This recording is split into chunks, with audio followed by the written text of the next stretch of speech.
Hola chicos, ¿cómo están? ¿Todo bien? Bueno, empezamos con aparatos respiratorios, ¿sí? Esta va a ser la versión acotada donde están bien los temas que entran para ustedes, ¿sí? Lo que se va a evaluar, lo que nos interesa que ustedes les queden bien en claro. Yo después en el campus les voy a subir un link a aparato respiratorio, pero visto más a profundidad, dado para otra carrera que es radiología, ¿sí? Donde se ve dentro de la materia anatomía, ¿sí? Así que si a alguno le interesa chusmear un poquito más, ¿sí?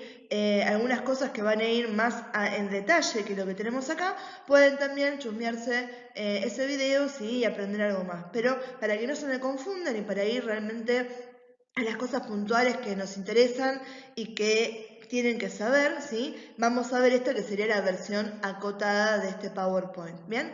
Así que bueno chicos, arrancamos. Vamos a empezar a hablar de que el aparato respiratorio está conformado por las fosas nasales, la faringe, la laringe, la tráquea, los bronquios, los pulmones y también la llamada mucosa respiratoria. Todos estos órganos están trabajando en conjunto para realizar dos funciones principales. Una va a ser la de distribuir el aire, ¿sí? Y la segunda va a ser la de intercambiar gases, intercambio gaseoso, en el organismo. ¿A qué llamamos intercambio gaseoso? A esta incorporación de oxígeno por nuestro cuerpo y la eliminación del desecho que es el dióxido de carbono, ¿sí? Además vamos a ver que este aparato está preparado para realizar otras funciones que son accesorias a la respiración, ¿sí? Vamos a hablar de filtración, humidificación, ¿sí? Mantener la temperatura, ¿bien? Que son funciones accesorias que vamos a ver en las siguientes diapositivas. Bien, acá en pantalla tenemos esas funciones accesorias, ese intercambio gaseoso de que estábamos hablando anteriormente. Bien, vamos a ir nombrándolas de izquierda a derecha, empezando por esos que tienen marcados ahí, que son los llamados senos paranasales. Bien, estos seguramente los conocen, si alguna vez han tenido algún conocido o incluso les pasó a ustedes y tener una sinusitis, que es justamente una inflamación de los senos paranasales. Entonces seguramente los han escuchado nombrar, los tienen por ahí, la experiencia de que algo eran y estaban en lo que es el macizo craneofacial, ¿bien? Y lo que son en realidad son cavidades óseas neumatizadas. ¿Qué quieren decir? Que son como huequitos que hay entre los huesos del cráneo, donde en condiciones normales va a haber aire, ¿sí? En condiciones patológicas, como en la sinusitis que nombramos recién, puede haber acumulo de moco, ¿bien? Eso hace que aumente la presión que hay ahí, por eso nos duele la cabeza y tenemos ese malestar, ¿sí? Cuando tenemos sinusitis, ¿bien? La función que tienen estos senos paranasales es la de humidificar, ¿sí? Y mantener también la temperatura, ¿sí? Del aire que respiramos. ¿Y cómo funciona esto? Si vieron alguna vez en los países que hace muchísimo frío o incluso acá en Argentina, en el sur, ¿sí? Hay algunas casas donde van a ver que en las ventanas tienen doble vidrio, ¿sí? Tienen doble insulación. ¿Qué pasa? Entre hoja y hoja de vidrio hay un colchón de aire. El aire no permite que se escape el calor por convección. Entonces, no permite ni que entre el frío ni que se escape el calor que yo tengo dentro de casa. Y eso es buenísimo a nivel de calefacción. Lo mismo está pasando esto a nivel de lo que es nuestro cuerpo, ¿sí? Incluso esto lo utiliza mucha gente que está en situación de calle, que ven que entre las frazadas pueden ponerse cartones o pueden poner, ¿sí? Diarios, ¿sí? Esto es para generar ese colchón de aire y atrapar un poco más, ¿sí? El tema de el ambiente, mantener el ambiente con la temperatura que está, ¿sí? Entonces, hablamos de los senos paranasales, ¿sí? Paranasales nos están buchoneando que son paralelos o cercanos a la nariz. Vamos a ver que todos esos tienen comunicación con la cavidad nasal, ¿sí? Con la nariz, ¿bien?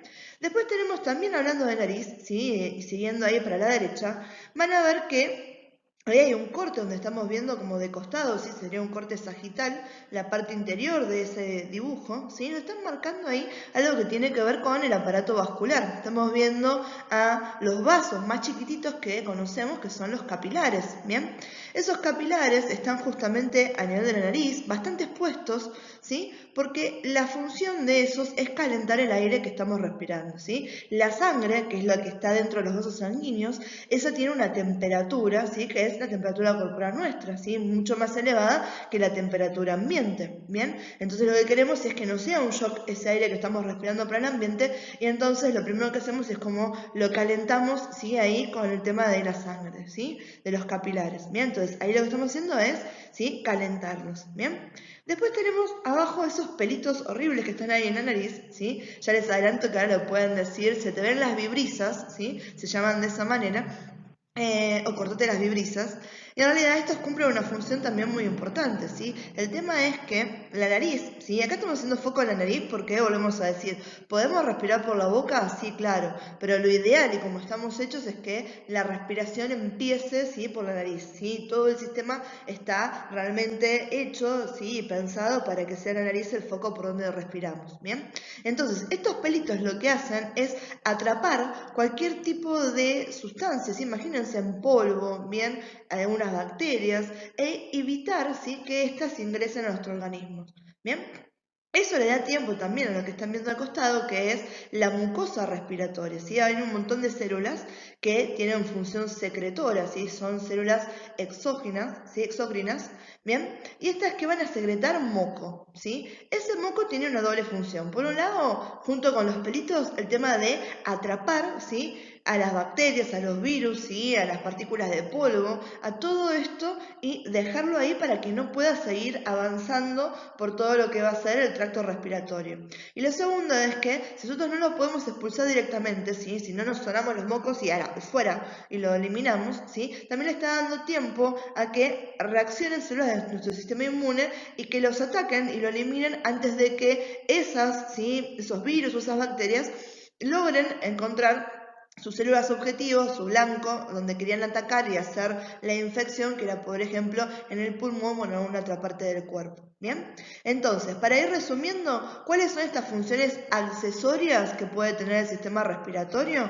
Hablamos de filtrar, calentar, ¿sí? Humidificar el aire que estamos respirando, ¿sí? Esa es la función que estamos teniendo, ¿sí?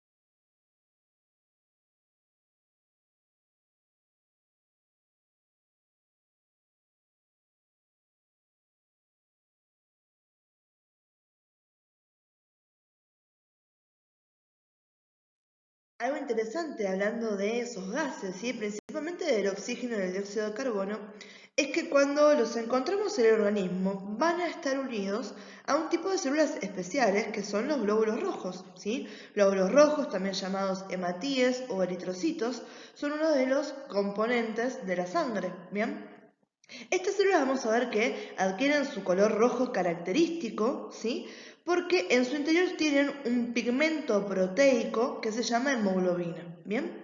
Esa hemoglobina en realidad es la que, esta proteína, es la que tiene la posibilidad de tener lo que se llama afinidad. Quiere decir, eso le gusta el oxígeno, le gusta el dióxido de carbono, ¿sí? Por lo tanto, ¿sí? Esa hemoglobina, ¿sí? Se une a las moléculas de oxígeno o de dióxido de carbono, ¿bien? Y hace que estos glóbulos rojos que están diseñados, más son células que han expulsado su núcleo para hacerle más lugar a la hemoglobina, para poder realmente ocuparse de hacer este transporte de oxígeno, ¿bien?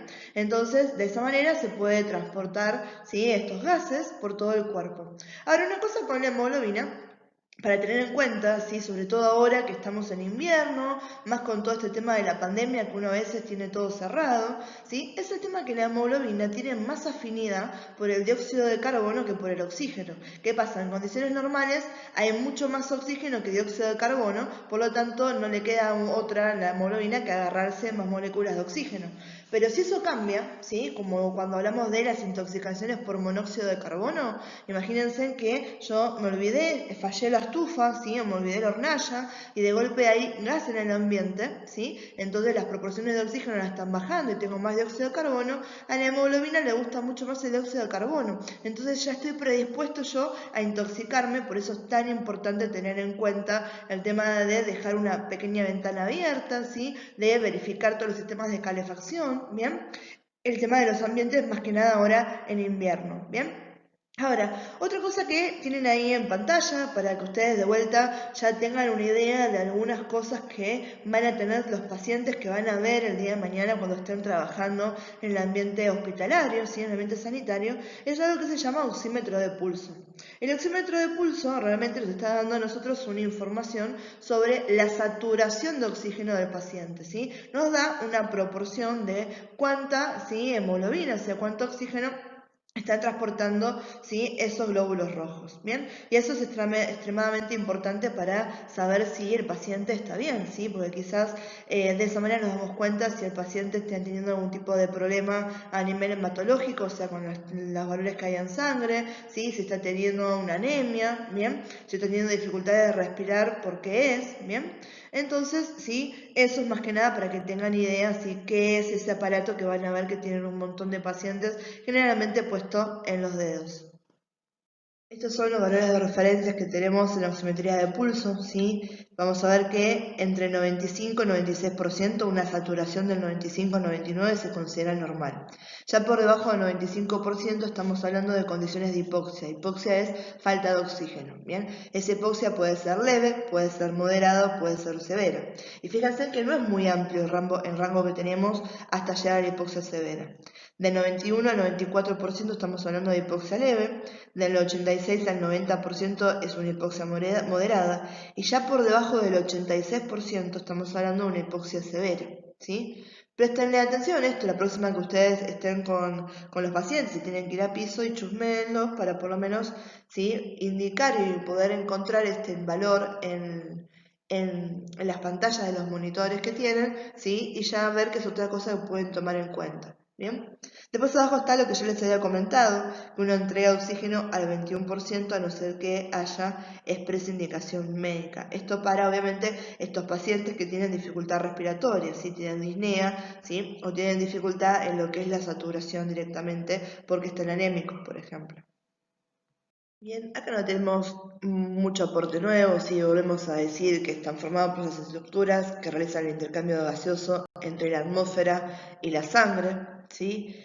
Interesante acá es que podemos tener los dos conceptos de respiración externa y respiración interna. Cuando hablamos de respiración externa estamos hablando del intercambio de gases entre la sangre y la atmósfera, y cuando estamos hablando de respiración interna estamos hablando del intercambio gaseoso entre la sangre de los capilares y las células de los tejidos, ¿sí? Entonces, la respiración externa estamos hablando del intercambio gaseoso a nivel del alveolo, ¿sí? La hematosis a nivel del alveolo, y la respiración interna estamos hablando del intercambio gaseoso, la hematosis a nivel del capilar, ¿sí?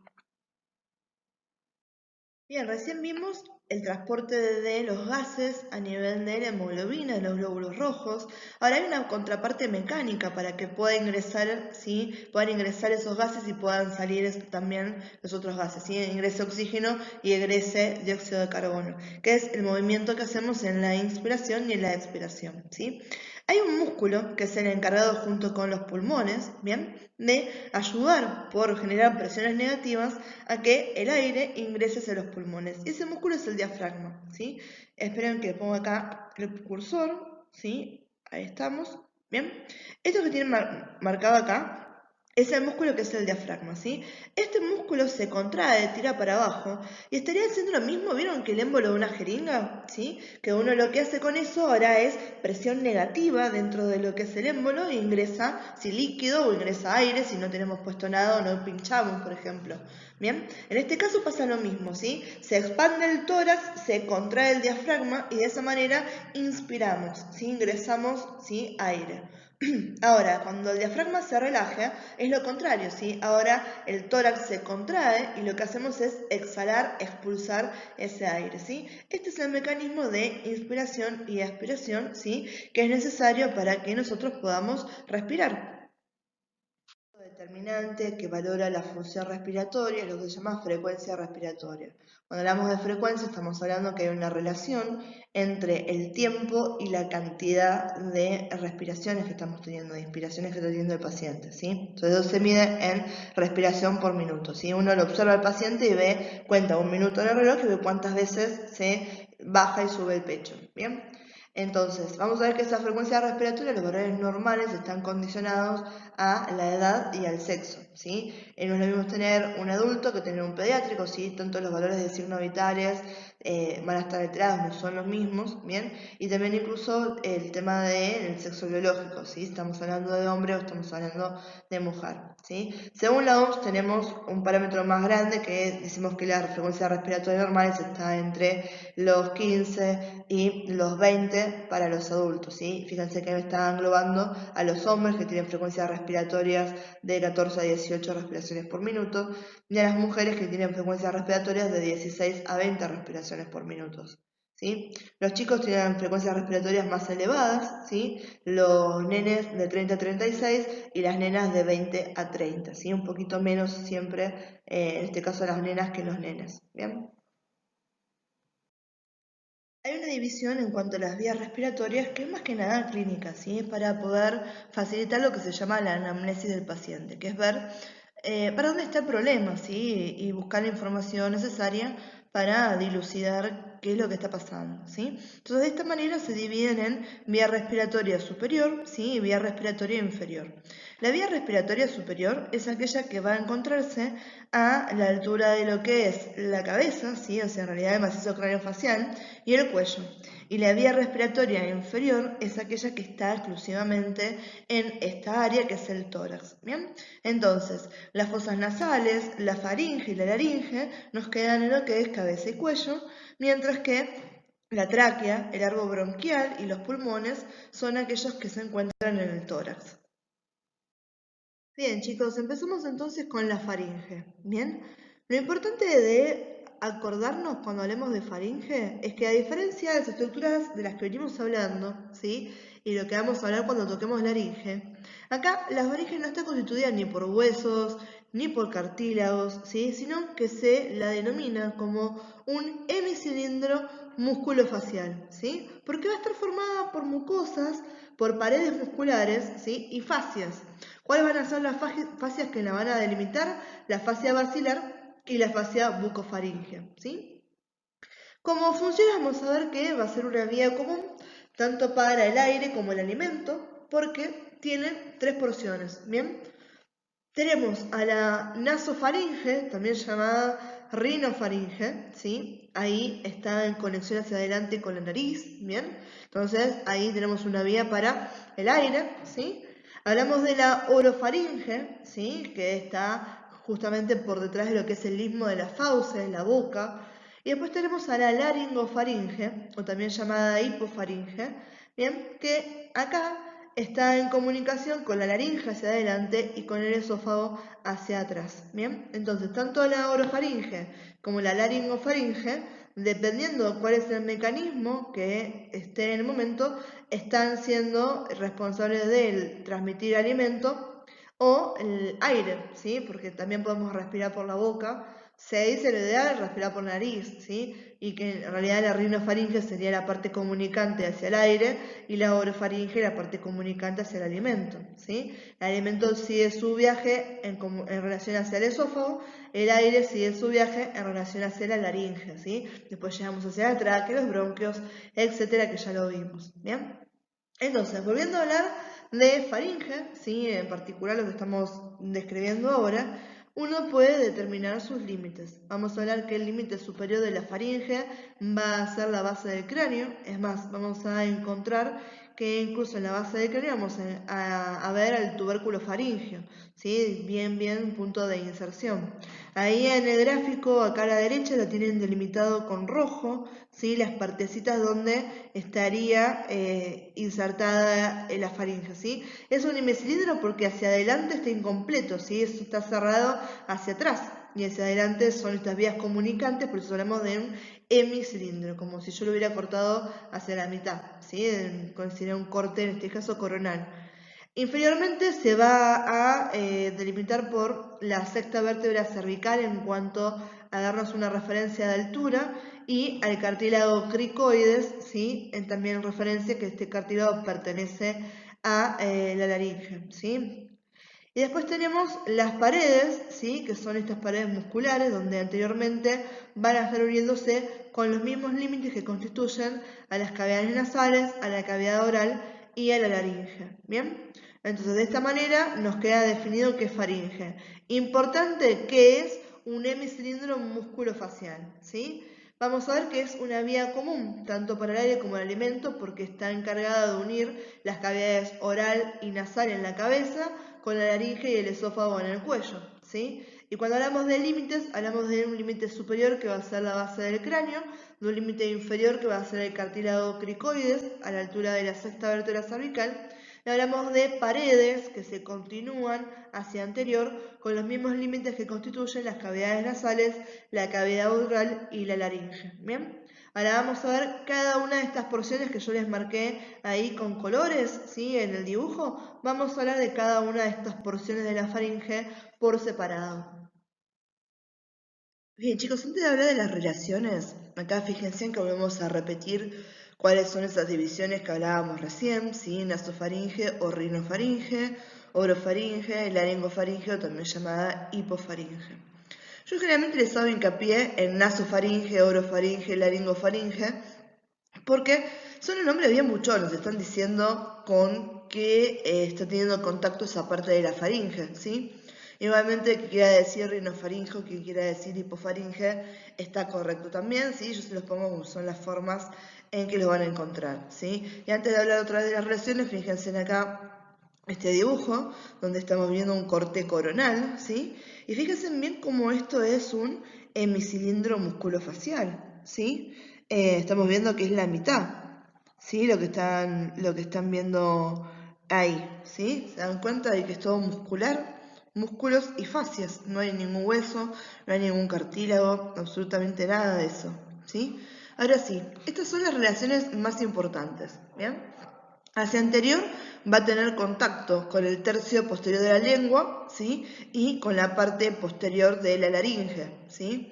Hacia lateral, bien importante acá en la nasofaringe, van a abrirse las trompas de Eustaquio, ¿sí? Las trompas de Eustaquio son un conducto que comunica a la nasofaringe con el oído medio, ¿sí? Y constituye un medio para poder mantener correcta la presión del oído, ¿sí? Y después, súper importantes son las amígdalas, ¿sí? Faringeas, linguales y palatinas, ¿bien?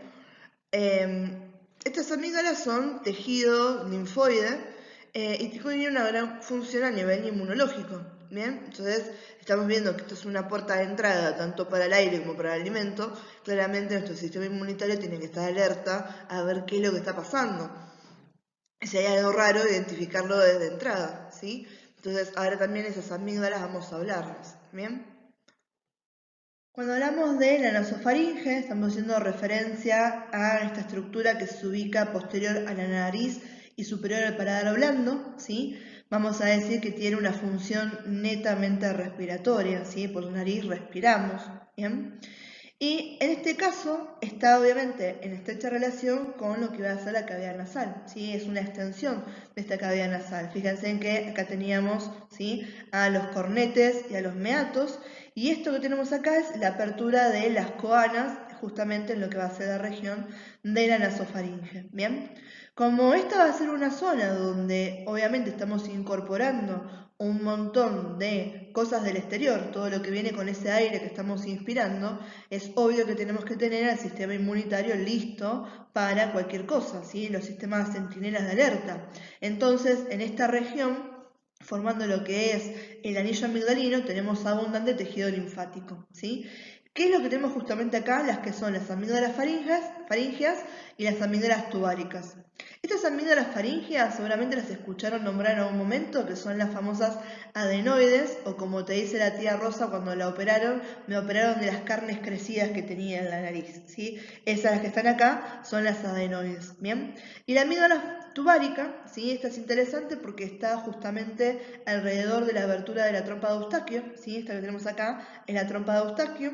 Este rodete tubárico es la amígdala tubárica de la que estábamos hablando. Por debajo se continúa con esto que se llama repliegue salpingofaringeo. Y esto es interesante porque por detrás de ella y por delante de lo que va a ser la columna tenemos lo que se llama un receso faríngeo. Este receso faríngeo me está separando entonces la columna de la faringe, ¿sí? Y está ubicado por detrás del pilar de la trompa auditiva, del pliegue salpingo-faríngeo, y se extiende en dirección lateral y posterior, justamente separándome entonces lo que va a ser la faringe de la columna cervical que tenemos acá atrás. Bien, la que tenemos acá es la orofaringe, ¿sí? Esta está ubicada posterior a lo que va a ser la boca o el istmo de las fauces, ¿bien? Acá sí hablamos de una función digestiva. Función digestiva, remarcándolo en cuanto a lo que necesitamos nosotros de remarcar en relación al sistema digestivo, ¿sí? Sabemos que podemos respirar por la boca, ¿sí? Aunque no sería lo indicado porque lo que está preparado justamente para la inspiración es la nariz. Pero también la boca es la encargada de terminar de hablar lo que son la fonación, ¿sí? Cuando hablamos, de poder hablar, ¿bien? Entonces vamos a decir que la orofaringe va a estar ubicada inferior al paladar blando, ¿sí? Va a ser superior a la base de la lengua y va a estar separada por dos arcos, los arcos palatoblosos y los arcos palatofaringios, ¿sí? El arco palatobloso va a ser más anterior que el arco palatofaringio, ¿sí? Este que está acá es el arco palatobloso, ¿sí? El que está por acá atrás, ¿sí? El que le sigue va a ser el arco palatofaringio, ¿sí?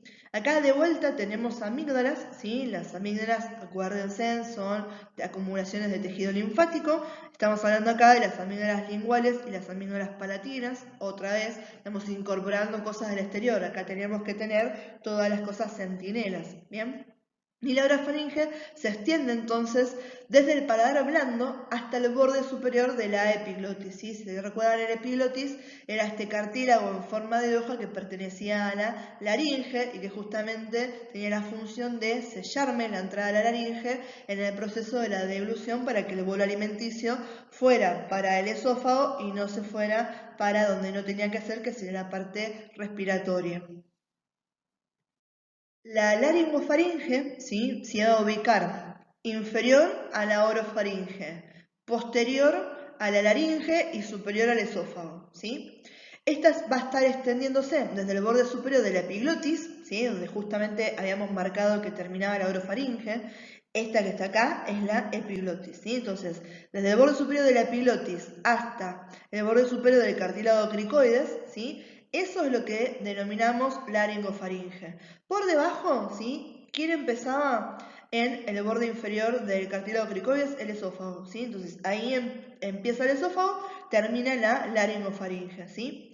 Y esta era importante porque era aquella donde teníamos la comunicación tanto para el sistema respiratorio como para el sistema digestivo, ¿sí? Acá tenemos la apertura de la laringe. En las condiciones normales de deglución, ¿sí? Cuando pasa el bolo alimenticio, esto se cierra y el bolo alimenticio sigue hacia el esófago, ¿sí? Ahora, cuando hablemos de patologías, vamos a ver qué pasa cuando hay trastornos, por ejemplo, neuromusculares, que hacen que no se pueda tragar, ¿sí?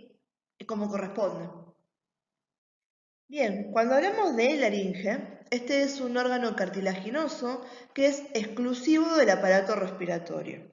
Ahora, que sea exclusivo del aparato respiratorio no significa que lo único que hace, o único que para lo que sirve, es para el pasaje del aire. Si no tuviéramos la laringe, obviamente, si la laringe se colapsa, no podríamos respirar, ¿sí? Sería un problema, ¿bien? Es más, cuando después vamos a ver el tema del edema de glotis pasa justamente acá en la laringe, ¿sí? Y que nos preocupa cuando un paciente tiene edema de glotis que deje de respirar, ¿sí? Es una respuesta alérgica, ¿sí? Pero independiente de eso, hay otra función súper importante que tenemos en la laringe y es lo que hace posible que yo en este momento les esté contando sobre esto. Y es que la laringe es el órgano encargado de la producción de la voz. Las cuerdas vocales van a estar acá en la laringe, ¿sí? Es más, vamos a ver que la laringe está constituida por cartílagos, ¿sí? Que están conectados por membranas y por ligamentos, ¿bien? Esos cartílagos, ¿sí? Son 9 en total. Tenemos 3 que van a ser impares, ¿bien? O sea, quiere decir tengo uno de cada uno de estos. Tengo un solo cartílago tiroides, tengo un solo cartílago cricoides, tengo un solo cartílago epiglótico, ¿sí? O epiglotis, ¿bien? Y después tenemos los cartílagos que son más chiquititos y que los voy a ver ubicados en la parte posterior, ¿sí? Que son los cartílagos pares. ¿Qué quiere decir? Que tenemos dos cartílagos aritenoides, tenemos dos cartílagos corniculados y tenemos dos cartílagos cuneiformes, ¿sí? En total son 9. Ahora después los vamos a ver a cada uno de estos en particular, ¿bien? Pero de acá yo les voy diciendo, les voy adelantando algunas cosas que me interesa que ya de entrada les queden bien en claras, ¿sí? Sobre todo los cartílagos impares, ¿sí? Cuando hablamos de cartílago tiroides, esto lo que tenemos que entender es que este es el cartílago más grande de toda la laringe, ¿sí? El más grande de todos, ¿bien? Cuando hablamos de cricoides, este es el único cartílago completo de toda la vía aérea, ¿sí? Está cerrado, es un anillo. Y cuando hablamos de la epiglotis, este es súper importante, ¿sí? En cuanto a su función, tiene forma de hoja, y este es el que se mueve y me sella la entrada de la laringe cuando la persona traga, ¿sí? Vieron que la laringe está adelante de la faringe, ¿sí? Y la faringe comunica con el esófago. Entonces, cuando hablamos de faringe, estamos hablando que es una vía en común para el alimento y para la respiración. Entonces, ¿qué quiere decir? Que por ahí pasan las dos cosas. Ahora, la laringe dijimos que era exclusiva del aparato respiratorio. ¿Quiere decir que yo me como una hamburguesa y puede pasar para acá y no hay problema? No, si me paso un pedazo de hamburguesa por la laringe, me ahogo, me atraganto, ¿sí? Es un problemón. Entonces, ¿cómo me evito que pase esto? Cuando tengo anterior una vía en común y tengo ahí atrás mío al mismo nivel al esófago, ¿sí? Me cierra la entrada. Entonces, cuando come, ¿sí? Cuando entra alimento, este cartílago se baja, me hace como una tapita y me cierra por completo la entrada a la laringe. ¿Bien?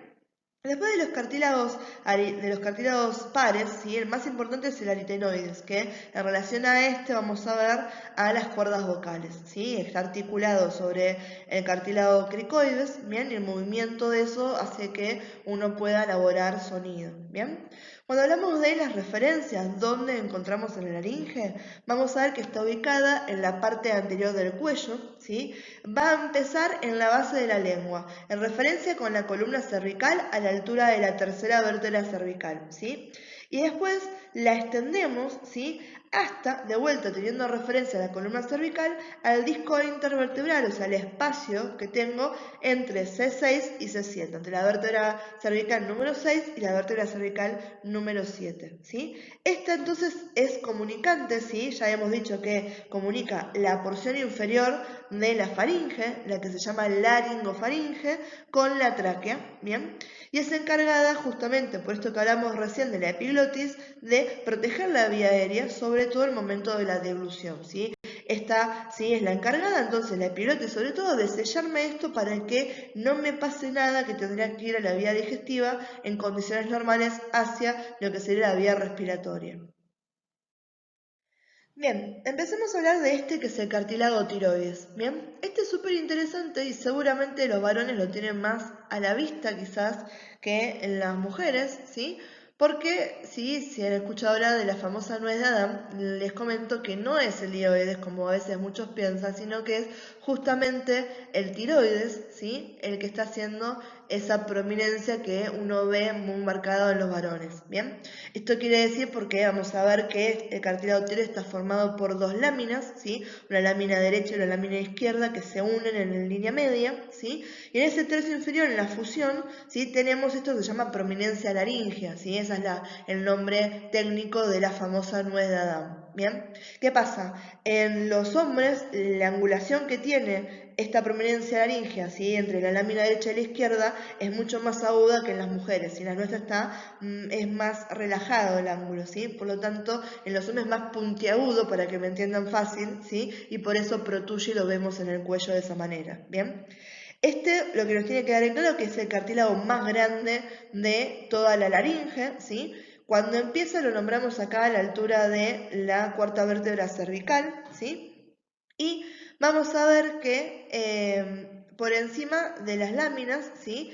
Tenemos que se forma una escotadura acá, que es la escotadura tiroidea superior, que tiene forma de U, ¿sí? Esto lo estamos viendo de esta manera, ¿sí? Y después, si nos vamos hacia la porción más externa, vemos que se forman dos astas, ¿sí? Tenemos dos astas superiores y si seguimos hacia abajo tenemos dos astas inferiores, ¿sí? Las astas inferiores, ¿sí? Son las que me están articulando acá también con las caras laterales del cartílago cricoide, ¿sí? Y nos forman acá la articulación cricotiroidea, ¿sí? Acá en esta parte, chicos, extremadamente buchona anatomía con los nombres, ¿sí? Entonces, ¿qué se está articulando? El cartílago tiroides con el cartílago cricoides. ¿Cómo se llama esa articulación? Cricotiroidea, ¿bien? Y después otra cosa que tenemos que tener en cuenta son todas las membranas y los ligamentos, ¿sí? Otra relación que tiene ahora hacia superior, la del cartílago tiroides, va a ser el hueso hioides, ¿sí? Está unido mediante toda una membrana, ¿sí? Esta que está acá, que se llama membrana tiroidea, ¿sí? Y en esta membrana tiroidea vamos a encontrar por acá el ligamento tiroideo medial y hacia los costados, en las astas, los ligamentos tiroideos laterales, ¿sí? Bien, cuando hablamos del cartílago cricoides, ¿sí? Siempre se lo describe como que tiene forma de anillo de sello. ¿Vieron esos anillos que tienen las iniciales? ¿Sí? Anteriormente gente que usaban cuando se escribían correspondencias, ¿sí? Se sellaban con cera y gente muy afluente, ¿no? Claramente tenía estos anillos con sus iniciales, ¿sí? Y sellaban ahí y quedaba bien todo lo que era la misiva, ¿bien? Pero para que tengan una idea también, por ahí hoy en día hay gente que los usa. Vieron que tiene una parte, si es sello, tengo una letra, es mucho más ancho, ¿sí? Entonces, lo que me marca esto es que se van a formar una parte donde voy a ver un arco y después voy a ver una lámina. Y eso me ayuda a mí a posicionarme si estoy viendo la laringe de frente o la estoy viendo desde atrás. Porque el sello, ¿sí? La lámina es posterior, ¿sí? Es tanto posterior, me voy a dar cuenta de esto, que tiene además una rugosidad. Bien, que eso es particularmente para la inserción del esófago. El esófago, ¿sí? Que va a ser posterior tanto a la tráquea como a la laringe, ¿sí? Que tiene justamente su inicio a nivel del cartílago cricoides. Entonces acá está insertado. Entonces cuando veo la lámina, ¿sí? O sea, la parte del sello es posterior y el arco va a ser anterior, ¿sí? Este entonces, en cuanto a tamaño, también va a ser grande. En referencia con el tiroides va a ser más pequeño, pero va a ser más grueso y más robusto. Y ahí lo tienen bien en negrita para que no se me olviden. Es el único anillo cartilaginoso completo de la vía respiratoria, ¿sí? Lo tenemos, ¿sí? Todo circunscripto sin pérdida de solución de continuidad, ¿bien? Está fijado al borde inferior del cartílago tiroides, que estaba por arriba de él, por medio de algo que se llama ligamento cricotiroideo medio, ¿sí? Y por debajo, que está en relación con la tráquea, está unido mediante el ligamento que se llama cricotraqueal. De vuelta, extremadamente buchona anatomía con los nombres, ¿sí? Vamos a ver que en cuanto a la disposición de los cartílagos, este es el cartílago más inferior de la laringe. Entonces, por debajo del cartílago cricoides, que tengo la tráquea, ya terminó la laringe, ¿bien? Y después ahí tienen de vuelta lo que les comentaba, que en la parte posterior, ¿a quién tengo adherido, ¿sí? De esta lámina? Al esófago. Bien, este nos queda para hablar, es el último de los cartílagos impares que tenemos para describir, se llama cartílago epiglótico o también llamado epiglotis, ¿sí?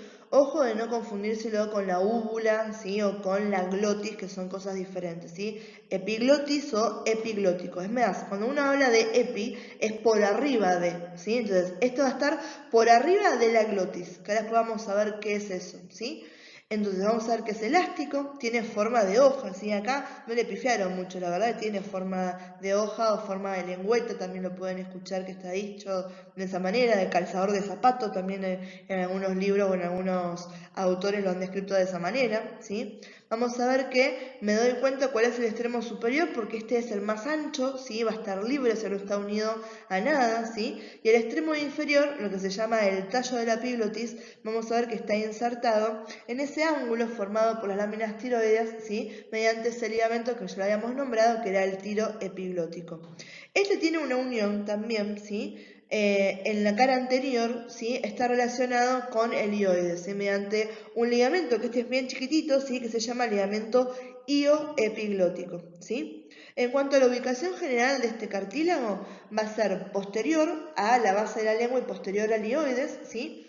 Y va a ser anterior a la apertura laringea, ¿sí? Este es el cartílago que cuando uno va a tragar, como están viendo ahora en imagen, ¿sí? Eso que está en amarillo sería el bolo alimenticio, ¿sí? Y lo que se llama la deglución, ¿bien? Se cierra, ¿sí? Se dirige hacia abajo, ¿sí?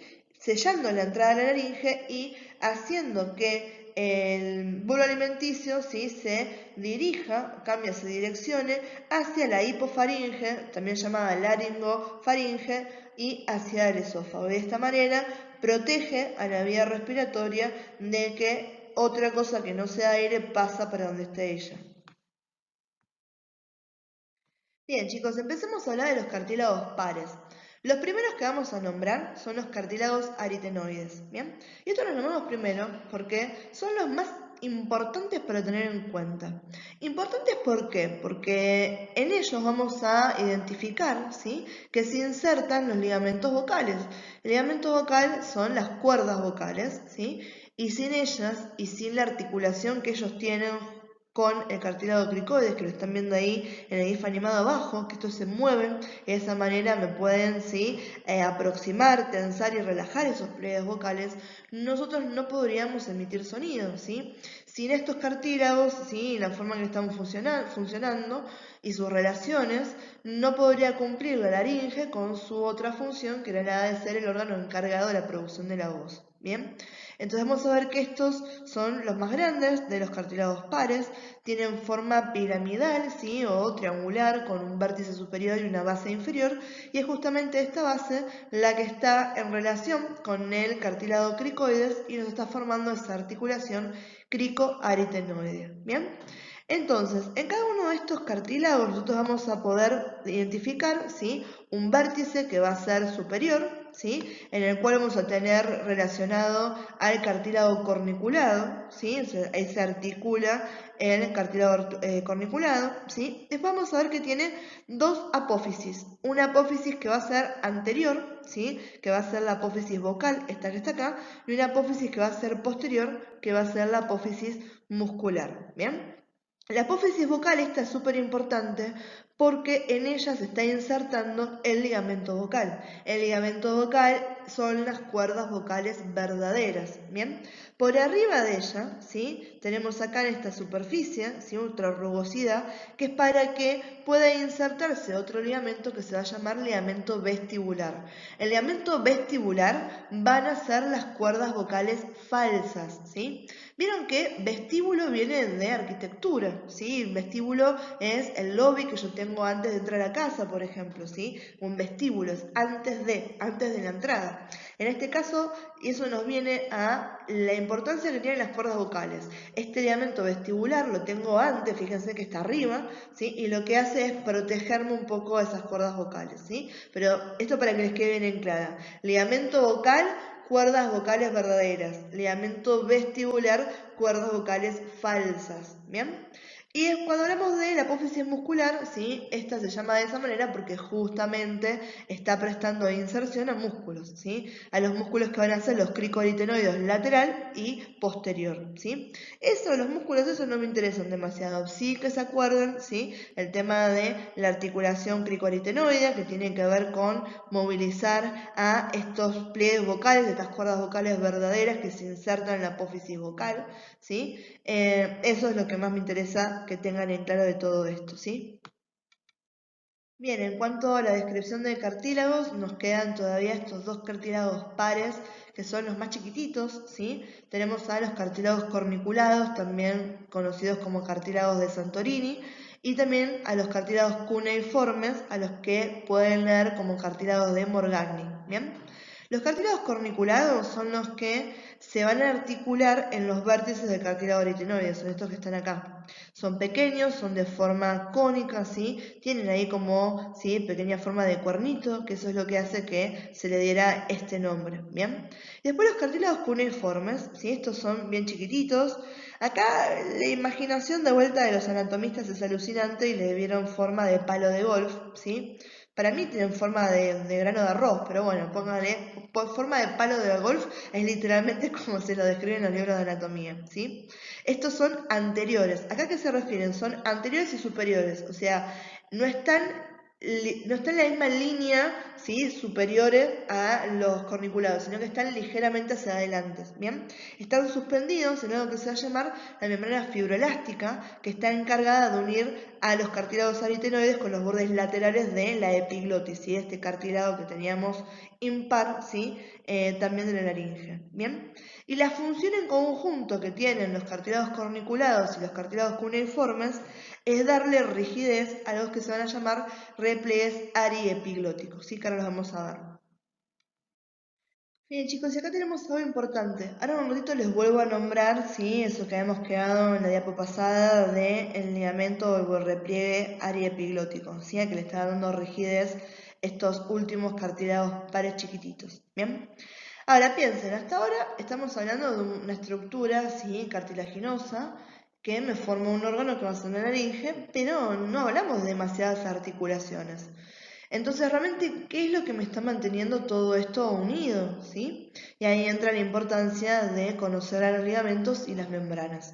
Una de esas membranas extremadamente importantes que me están dando unión a los cartílagos de la laringe, me va a dar estructura a algo importante que se llama la cavidad laringe, me va a delimitar lo que es la hendidura glótica, ¿sí?, va a ser la membrana fibroelástica. La membrana fibroelástica está formada inferiormente por el cartílago, ¿sí?, por el ligamento cricotiroideo, ¿sí?, y superiormente por la membrana cuadrangular, ¿sí? Vamos de arriba y después vamos para abajo. Entonces, esa membrana cuadrangular, ¿sí?, vamos a ver que el borde inferior, ¿sí?, se engrosa y nos forma el ligamento vestibular, ¿sí?, ese que van a ser las cuerdas vocales falsas, ¿sí? Ese ligamento vestibular, ¿sí?, está cubierto por toda una mucosa más laxa, ¿sí?, a lo que llamamos pliegue vestibular, ¿sí? Y después el borde libre superior, ¿sí?, de esta membrana cuadrangular se engrosa y nos forma el ligamento ariepiglótico, ¿sí?, que va desde el cartílago aritenoides hacia la epiglotis, ¿sí? Y eso me da lugar al pliegue ariepiglótico, a este que le estaba dando fortaleza, ¿sí?, esos ligamentos, ¿sí?, cuneiformes y corniculados, ¿bien? Después, inferiormente, ¿sí?, esto está separado, ¿sí?, no se tocan, tenemos al ligamento cricotiroideo. El ligamento cricotiroideo, vamos a ver que su borde inferior, ¿sí?, libre, entre las inserciones se va a engrosar para formar el ligamento vocal. Ese ligamento vocal son las cuerdas vocales verdaderas, ¿sí? Se van a extender desde la unión anterior de las láminas del cartílago tiroides hasta las apófisis vocales en la parte anterior de los cartílagos aritenoides, ¿sí? Y nos va a formar el esqueleto de los pliegues vocales. Bien, entonces chicos, miremos primero este dibujo y ahora después vamos a lo que tenemos escrito en la diapo, ¿sí? Acá estamos viendo la estructura de la laringe, ¿sí?, desde lo que sería un plano lateral, ¿sí? Entonces, esto es anterior, esto es posterior. ¿Cómo me doy cuenta? ¿Sí? Este que tengo acá es el cartílago cricoides, que habíamos dicho, la lámina, ¿sí?, de este anillo de sello, ¿sí?, es la parte posterior. Acá estaría insertado, ¿quién?, el esófago, ¿sí? Y además tenemos esto que está acá, que es el cartílago tiroides, ¿bien? Entonces, para tener referencia, cartílago tiroides tenemos acá, esta es el cartílago epiglótico, acá tenemos el cartílago aritenoides y arriba de él el cartílago corniculado, acá estaría el cuneiforme, ¿sí? Este es el cricoides y acá tenemos la tráquea, ¿sí? Entonces, vamos a ver que lo que tenemos acá, ¿sí?, esta es la membrana cuadrangular. Habíamos dicho que su borde libre, ¿sí?, superior, se engrosaba y formaba el ligamento ariepiglótico, ¿sí?, epiglotis, ¿sí?, cartílago aritenoides, ¿bien? Y que su borde inferior se engrosaba, ¿sí?, y nos formaba ese ligamento vestibular, ¿sí? Después teníamos acá, ¿sí?, se inserta desde las apófisis vocales, ¿sí?, hacia acá desde atrás, ¿sí?, se insertan las apófisis vocales del cartílago aritenoides hacia, ¿sí?, la parte posterior del cartílago tiroides, ¿sí? Este que está acá es el ligamento vocal. Por debajo de eso que teníamos el ligamento cricotiroideo, ¿bien?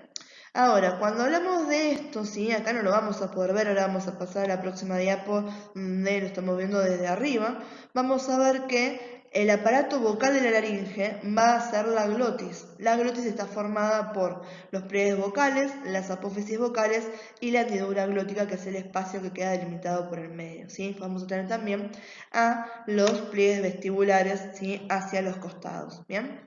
Cuando hablamos de los pliegues vocales, ¿sí? Estas son las cuerdas vocales verdaderas, ¿sí? Las que van a controlar la producción de sonido, ¿sí? Y las que contienen entonces a los ligamentos vocales y a los músculos vocales, ¿bien? Mientras que los pliegues vestibulares eran estas que les había comentado, las cuerdas vocales falsas, ¿sí? Estas que están entre los cartílagos tiroides y aritenoides, cumplen función de protección, esto ya lo habíamos hablado hace un ratito, y están compuestos por estos pliegues, ¿sí? De mucosa que encierran los ligamentos vestibulares, ¿bien? El espacio entre estos ligamentos es lo que se llama hendidura vestibular. Entonces, antes de la hendidura glótica que tenemos, la hendidura vestibular, ¿bien? Vamos a ver esto desde un plano superior, ¿sí? Así nos queda mucho más fácil poderle poner nombre y apellido y ver dónde están bien esos pliegues vocales, esos pliegues vestibulares, ¿sí? Y la glotis. Bien, acá lo que tenemos, ¿sí? Fíjense, esto es la glotis, ¿sí? Este es un esquema justamente de la glotis, ¿bien? Fíjense, acá tenemos, ¿sí? Esto es anterior y esto es posterior, ¿bien? Para que me entiendan, ¿sí? Esto que está acá es la base de la lengua, ¿sí? Esta es la epiglotis, ¿sí? Epi, superior a la glotis, ¿bien? Tenemos hacia externo, son de protección los pliegues vestibulares, ¿sí? Y a ese interno, acá tenemos marcado en blanco para no confundirnos, los pliegues vocales, ¿bien? Esta hendidura que se forma en el medio es la hendidura glótica. Y por debajo de todo esto, o sea, cuando se abre, ¿qué estoy viendo ahí? La tráquea. Hacia atrás lo que estoy teniendo son los cartílagos cuneiformes, que son justamente los que me están dando inserción tanto al ligamento vocal como al ligamento vestibular, que permiten estos engrosamientos que se forman si después en repliegues. Y dándole fortaleza a eso, ¿sí? Voy a tener a los cartílagos corniculados y por acá no los llegamos a distinguir bien a los cartílagos cuneiformes, ¿bien? Eso lo voy a ver tanto abierto como cerrado, ¿sí? Acá lo que están viendo es un estudio, ¿sí? Ahora lo vamos a ver en las próximas diapos, ¿sí? Con el sonido, donde lo que están viendo es si este paciente tiene algún problema en las cuerdas vocales, hacen ver un montón de sonidos, y eso que están viendo, ¿ve cuando se cierra? Cuando se cierra es la fonación, cuando se abre, ¿sí? Lo que estamos teniendo es respiración. Ahí, mire, inspira, y ahora está pasando por arriba el aire, y cerrada la hendidura glótica es donde se produce la fonación. Y acá, a la derecha, ¿sí? Tenemos imágenes de lo que es el edema de glotis. Y acá viene el tema de por qué es importante, ¿sí? Tener en cuenta a la laringe en esto como una de las vías respiratorias, ¿sí? Vemos que acá hay un montón de estructuras aledañas que son de tejido blando, ¿sí? Entonces, cuando el paciente tiene una reacción alérgica, ¿sí?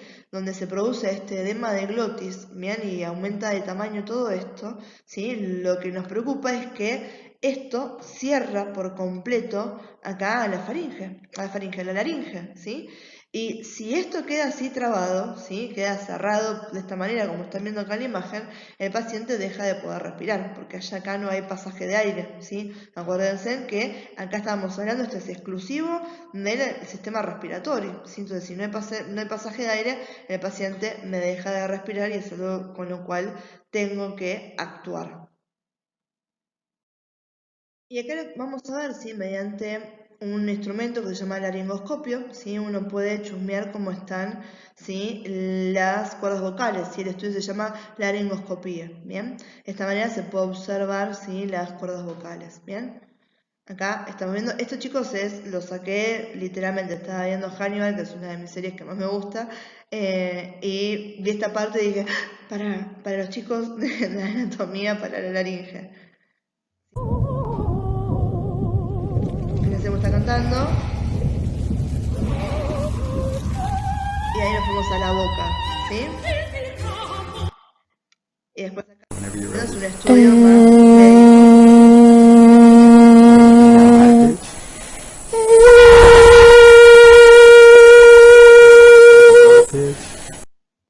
¿Sí? Ahí lo que estaban viendo, ¿sí? Es un estudio bien médico, ¿sí? donde lo que se está haciendo, se le está pidiendo al paciente que haga diferentes tonalidades o que enuncie diferentes letras para ver cuál es el comportamiento de las cuerdas vocales. ¿Sí? Yo después les voy a pasar ese video, lo tengo mucho más grande. Y si no, si ustedes quieren buscar en YouTube, ¿sí? Hay uno que es re interesante que lo hacen, ay, no me acuerdo nunca el nombre de este cantante, me parece que es el de Aerosmith, el que tiene una boca gigante, pues me lo confundo siempre con el de los Rolling Stones, y los que son muy fanáticos de eso me deben querer matar, pero me parece que Steven Tyler es el de Aerosmith, o no sé, por las dudas, pero es alucinante el rango vocal que tiene él y la cantidad de movimiento que tienen las cuerdas vocales, y hay todo un documental donde le hacen justamente una laringoscopía y lo hacen con él, sí, y lo hacen contar uno de sus temas que no sé, es súper importante. Ahora después lo voy a chusmear y se los pongo también para que no me maten porque les di la información así incompleta. Bien chicos, como decía mi amigo del Chapulín Colorado, que no cunda el pánico, si antes que les agarre el ataque con todo esto que acabamos de ver recién, ¿sí? ¿Qué pasa? A mí lo que me interesa que ustedes sepan bien de laringe, sobre todo, que es lo más extenso de recién, es la primer diapo donde estamos hablando de qué es la laringe, qué funciones cumple, cómo se llaman esos cartílagos y que después me puedan identificar las partes, ¿sí? De la glotis, ¿sí? Que sepan lo que es la glotis, ¿sí? Cuáles son las cuerdas vocales verdaderas, cuáles son las cuerdas vocales falsas, ¿bien?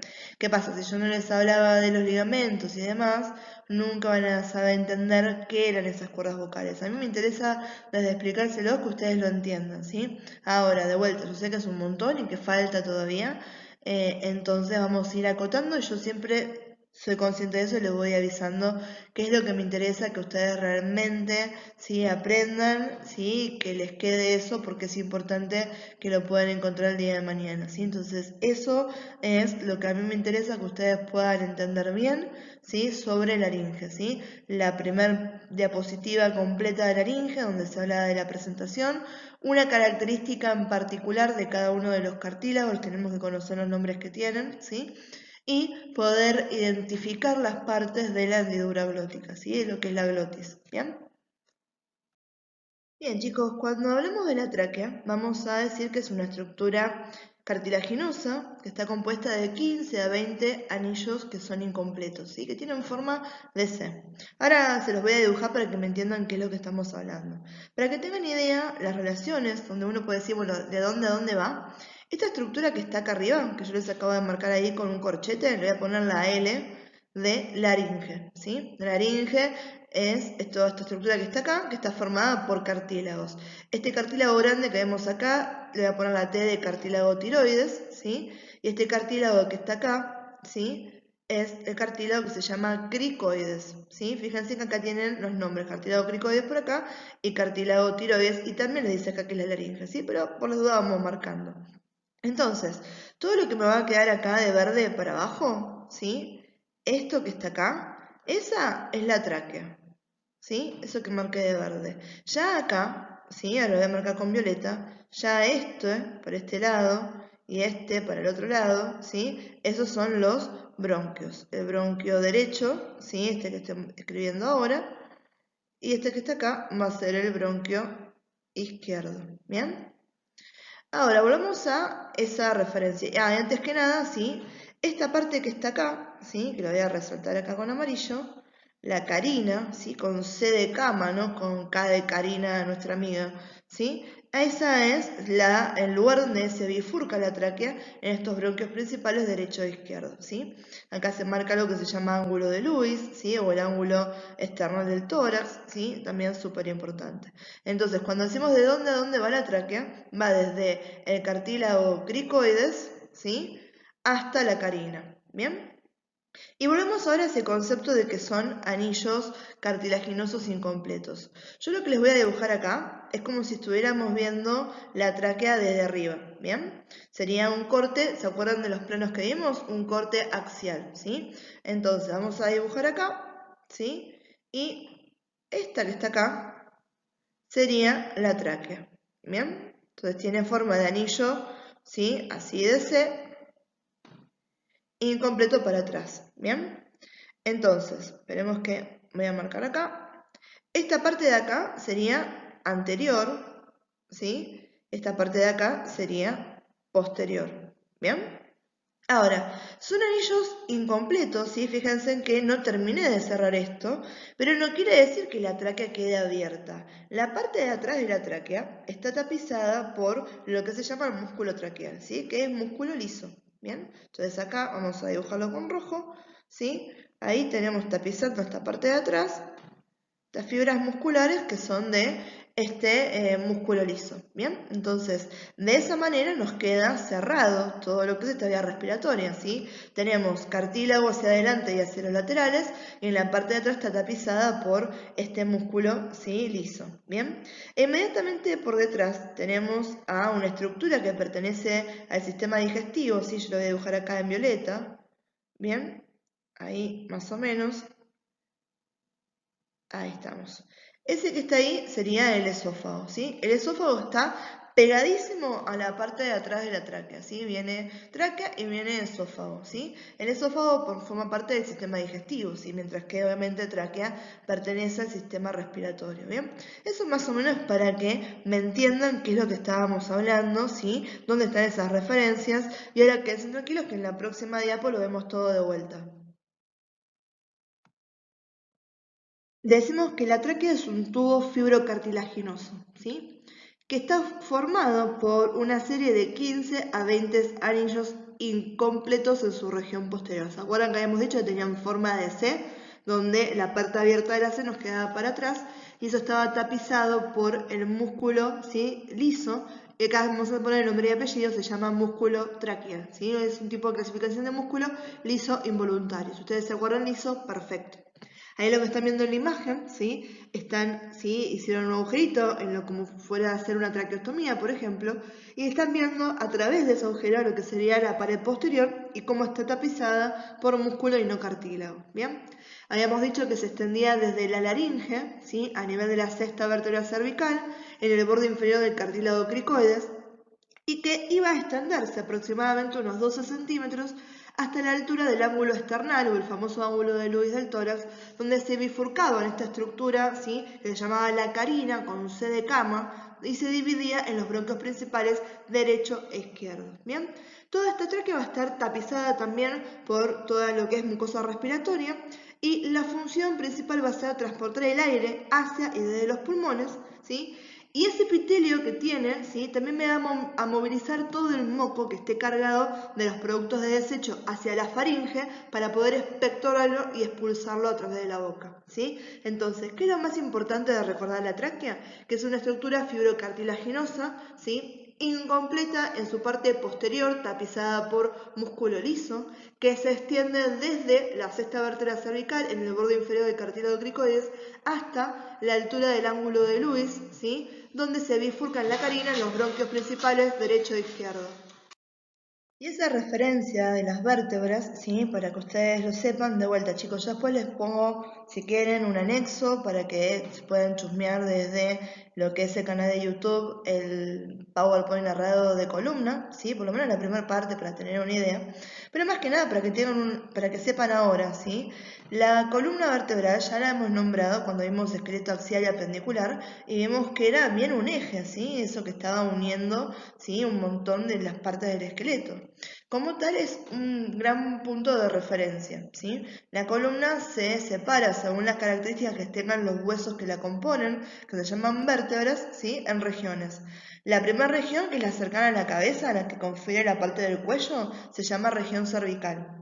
La siguiente región, que son 12 vértebras, ¿sí? Primero, las vértebras cervicales son 7, ¿sí? Desde la cabeza hasta C7, que es la que está marcada justamente ahí en el dibujo, ¿sí? Después tenemos 12 vértebras, que son las torácicas, ¿bien? Que son todas estas que tenemos, ¿sí? A nivel de acá del tórax, ¿bien?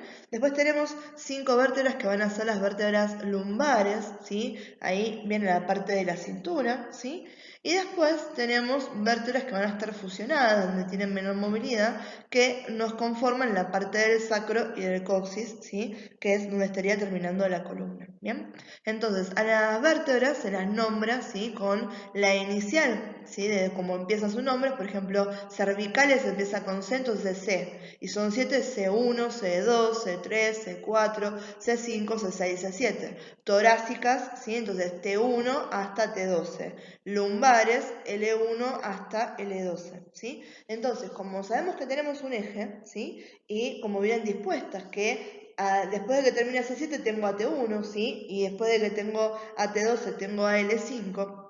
Entonces ya sabemos cuál es el orden que tienen las vértebras, las utilizamos muchísimo para hacer las referencias de dónde están otras estructuras. Por eso acá nos dice también que como referencia tenemos el cartílago cricoides, que era perteneciente a la laringe hacia arriba, ¿sí? Y también que la altura en la que está teniendo de referencia la columna es a raíz de la sexta vértebra cervical, ¿sí? Esto, chicos, columna no entra para nosotros, se los explico de manera que entiendan de dónde viene esa referencia, de qué quiere decir que digamos C6 así de la nada, ¿bien? Una vez finalizada la tráquea, ¿sí? Llega a ese punto que es la carina y tenemos la bifurcación en los dos bronquios principales, bronquio principal derecho y bronquio principal izquierdo.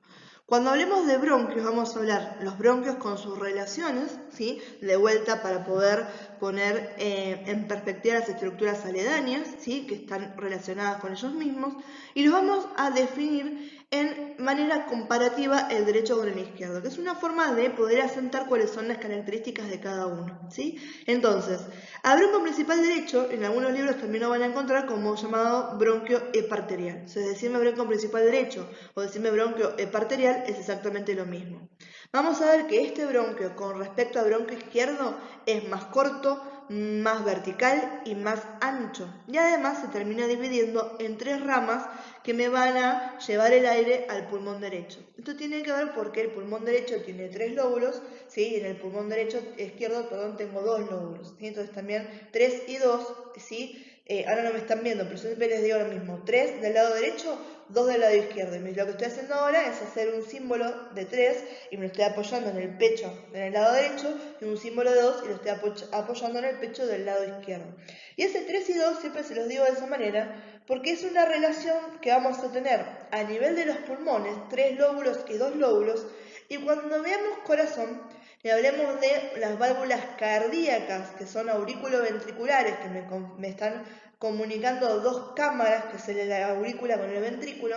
Vamos a ver que tenemos a la válvula tricúspide, ¿sí? 3 del lado derecho, y la válvula bicúspide, 2 del lado izquierdo. Entonces, esta es una buena regla mnemotécnica para que cuando estén en duda, ¿sí? Se acuerdan 3 y 2. 3 del lado derecho, 2 del lado izquierdo. ¿Cuántos lóbulos tiene el pulmón derecho? 3. ¿Cuántos lóbulos tiene el pulmón izquierdo? 2. 3 y 2. ¿Bien? Y eso también, obviamente, tiene relación con los bronquios, porque me tengo que, ahora vamos a la segmentación bronquial, y ahí va a quedar un poquito más en claro porque le estoy diciendo que esta es una relación bastante obvia, el saber que se me bifurcan 3 el derecho y se me bifurcan 2 el izquierdo, ¿sí? Volviendo acá a lo importante, ¿sí? Bronquio principal derecho va a ser más ancho, más corto, más vertical que el izquierdo, ¿sí? Se divide en tres ramas que van hacia el pulmón derecho, pasa directamente al hilio del pulmón, ¿sí? Por eso este es más corto, entra llegado a ese hilio que es la zona comunicante, ¿bien? Y me va a formar un ángulo de 25 grados con la línea media. ¿A qué llamamos eso? Espérenme que les voy a la lapicera para poder dibujárselos.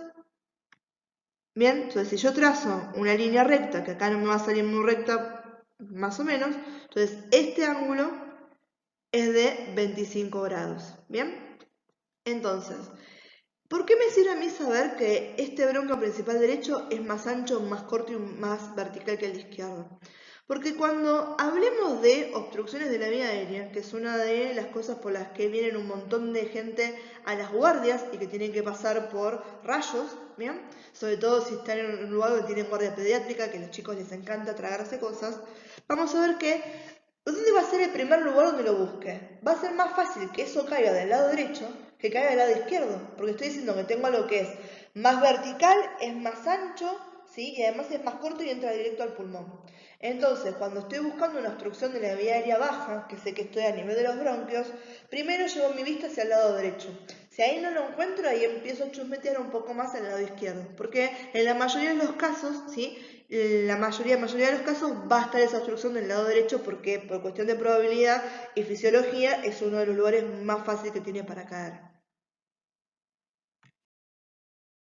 Y yo me adelanté con lo que les comentaba, pero acá tenemos, ¿sí? Justamente lo que les estaba diciendo, que en la mayoría de las veces que un paciente presente obstrucción de la vía aérea baja, ¿sí? La anatomía bronquial favorece que sea del lado derecho, porque el bronquio principal derecho es más ancho, más corto y más vertical que el bronquio principal izquierdo, ¿sí? Entonces fíjense acá, estamos viendo, ¿sí? A la imagen radiopaca que me está diciendo que acá tengo algo que es diferente a lo que es la anatomía normal del paciente, ¿bien? Y acá lo estamos viendo, ¿sí? En vivo y en directo con una camarita, ¿sí? Donde está justamente la obstrucción que se veía recién ahí en la imagen del tórax. Cuando hablamos del bronquio principal izquierdo, también lo vamos a hacer en relación con el bronquio principal derecho. Vamos a decir que el bronquio principal izquierdo es más largo, más horizontal, un poquito más angosto, y que el derecho, y que termina bifurcándose en dos ramas que van a ir hacia el pulmón izquierdo. Porque el pulmón izquierdo tenía ¿cuántos lóbulos? Dos, acuérdense, 3 y 2, ¿bien? Entonces, el bronquio principal izquierdo es más largo que el bronquio principal derecho, es más horizontal que el bronquio principal derecho, ¿sí? Es un poco más angosto y termina bifurcándose en dos, ¿bien? Con respecto a la línea media, este me forma un ángulo de 40 grados, que es lo que me hace que este sea un poco más horizontal. Ahí la dibujé, ¿sí? Se me fue, pero ese ángulo es de 40 grados, ¿sí? Entonces, el ángulo carinal, ¿cuánto me mide? Si tengo 25 de un lado y 40 del otro, ¿sí? Entonces tengo 40 más 25 son 65 grados en total, ¿sí? Se me reparten 25 hacia el lado derecho cuando hablamos con respecto a la línea media y 40 grados hacia el lado izquierdo cuando lo decimos con respecto a la línea media, ¿sí? 65 en total cuando nombramos el ángulo carinal, que sería todo este ángulo, ¿sí? Entero, ¿bien? Vamos a decir que como este es más largo, no entra. Otra diferencia con el derecho es que no llega directamente al ilio, ¿sí? Del pulmón, sino que para llegar al ilio va en dirección inferolateral, o sea, para abajo, ¿sí? Y hacia el lateral va a pasar por debajo del callado aórtico, por delante del esófago y por delante de la aorta torácica. ¿Bien? Entonces, acá estamos hablando de tres relaciones importantes que en la siguiente diapo las vamos a decir. A ver, ¿sí? Decimos que para poder llegar al ilio, el bronquio principal izquierdo tiene un trayecto mucho más largo que el derecho, ¿bien?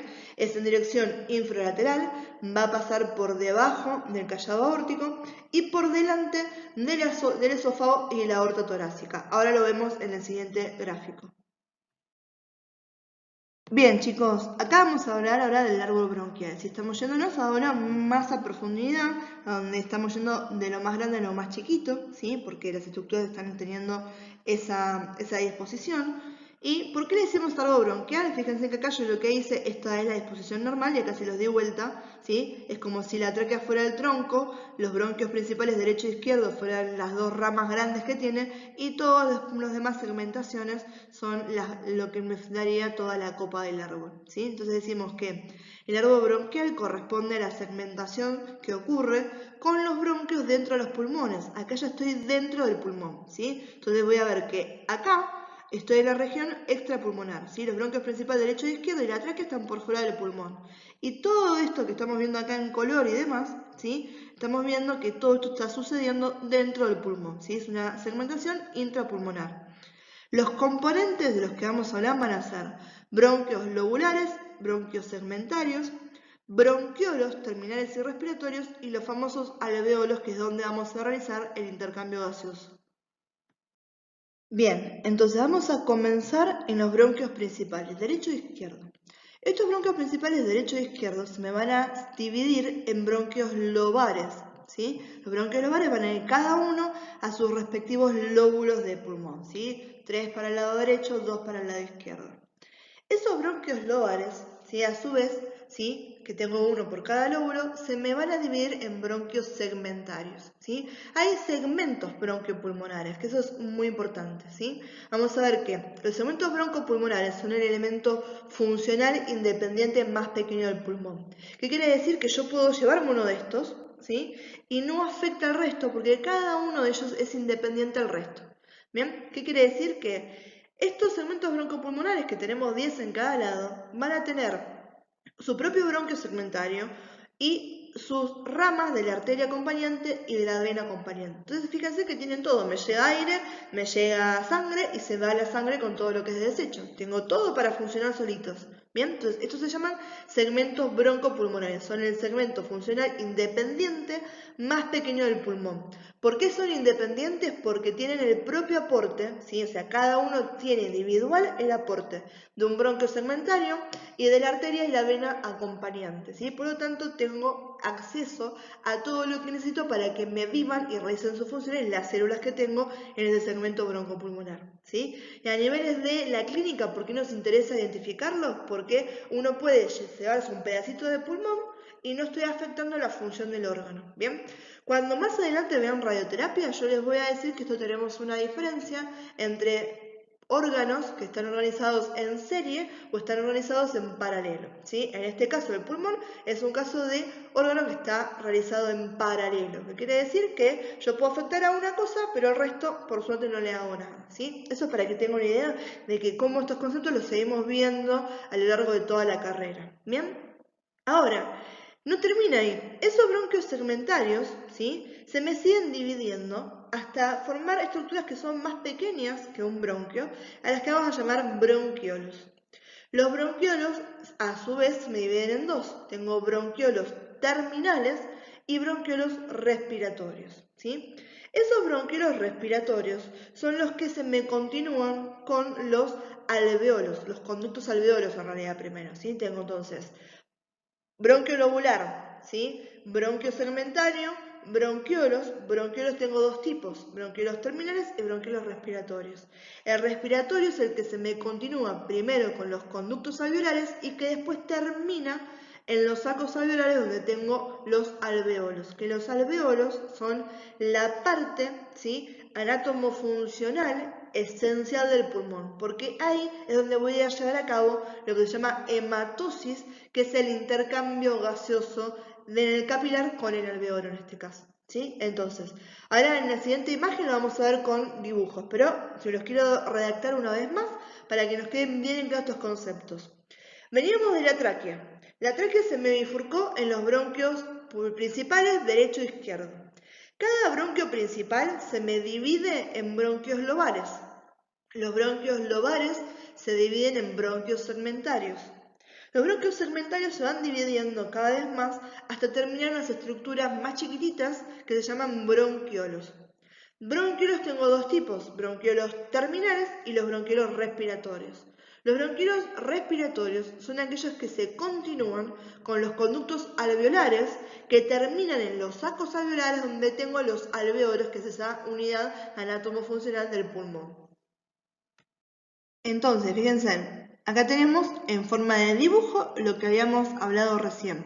Tenemos la tráquea, ¿sí? Este es el bronquio principal izquierdo, ¿sí? Ahí vamos a los bronquios lobares o lobulares, bronquios segmentarios, terminamos en bronquiolo, ¿sí? Y en bronquiolo terminamos en los que son los bronquiolos terminales, que es este que está acá, y el bronquiolo respiratorio. El bronquiolo respiratorio se continúa con los conductos alveolares.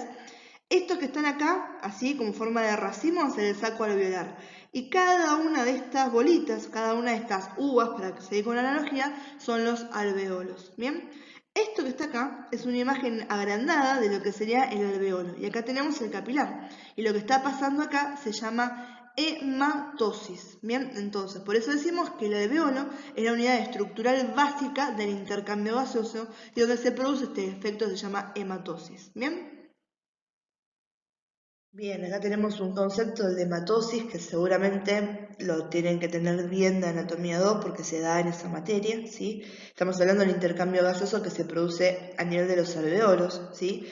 Y esto va a ser por difusión, por una diferencia de presiones. Yo tengo mucho dióxido de carbono en la sangre que está circulando a nivel de capilar porque es sangre desoxigenada.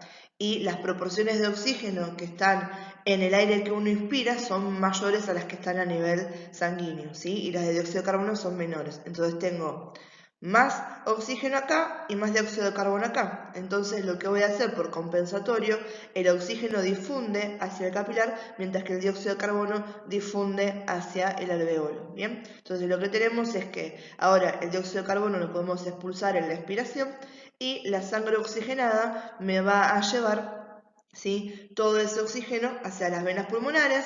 De la vena pulmonar va a pasar a la aurícula izquierda, de la aurícula izquierda al ventrículo izquierdo, de ahí a la aorta, y de la aorta me va a pasar al resto del cuerpo.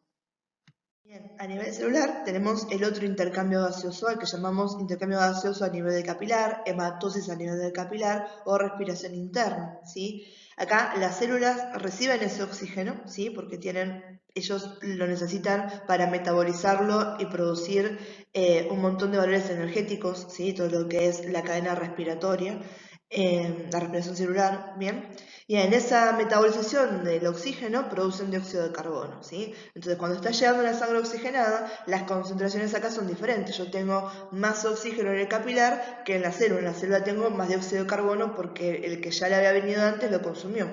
Entonces lo que hago ahora es un intercambio inverso al que tuve en el nivel del alveolo, ¿sí? El oxígeno entra a nivel celular y el dióxido de carbono sale hacia el nivel capilar, ¿sí? Este capilar se va a dirigir la sangre con dióxido de carbono, este va a ir hacia, ¿sí?, los diferentes sistemas grandes que tenemos, la vena cava superior, la vena cava inferior, incluso el seno coronario, desemboca en la aurícula derecha, ventrículo derecho, arteria pulmonar, y en los pulmones ahí de vuelta se hace la hematosis para poder compensar y eliminar este dióxido de carbono que se cargó en la sangre.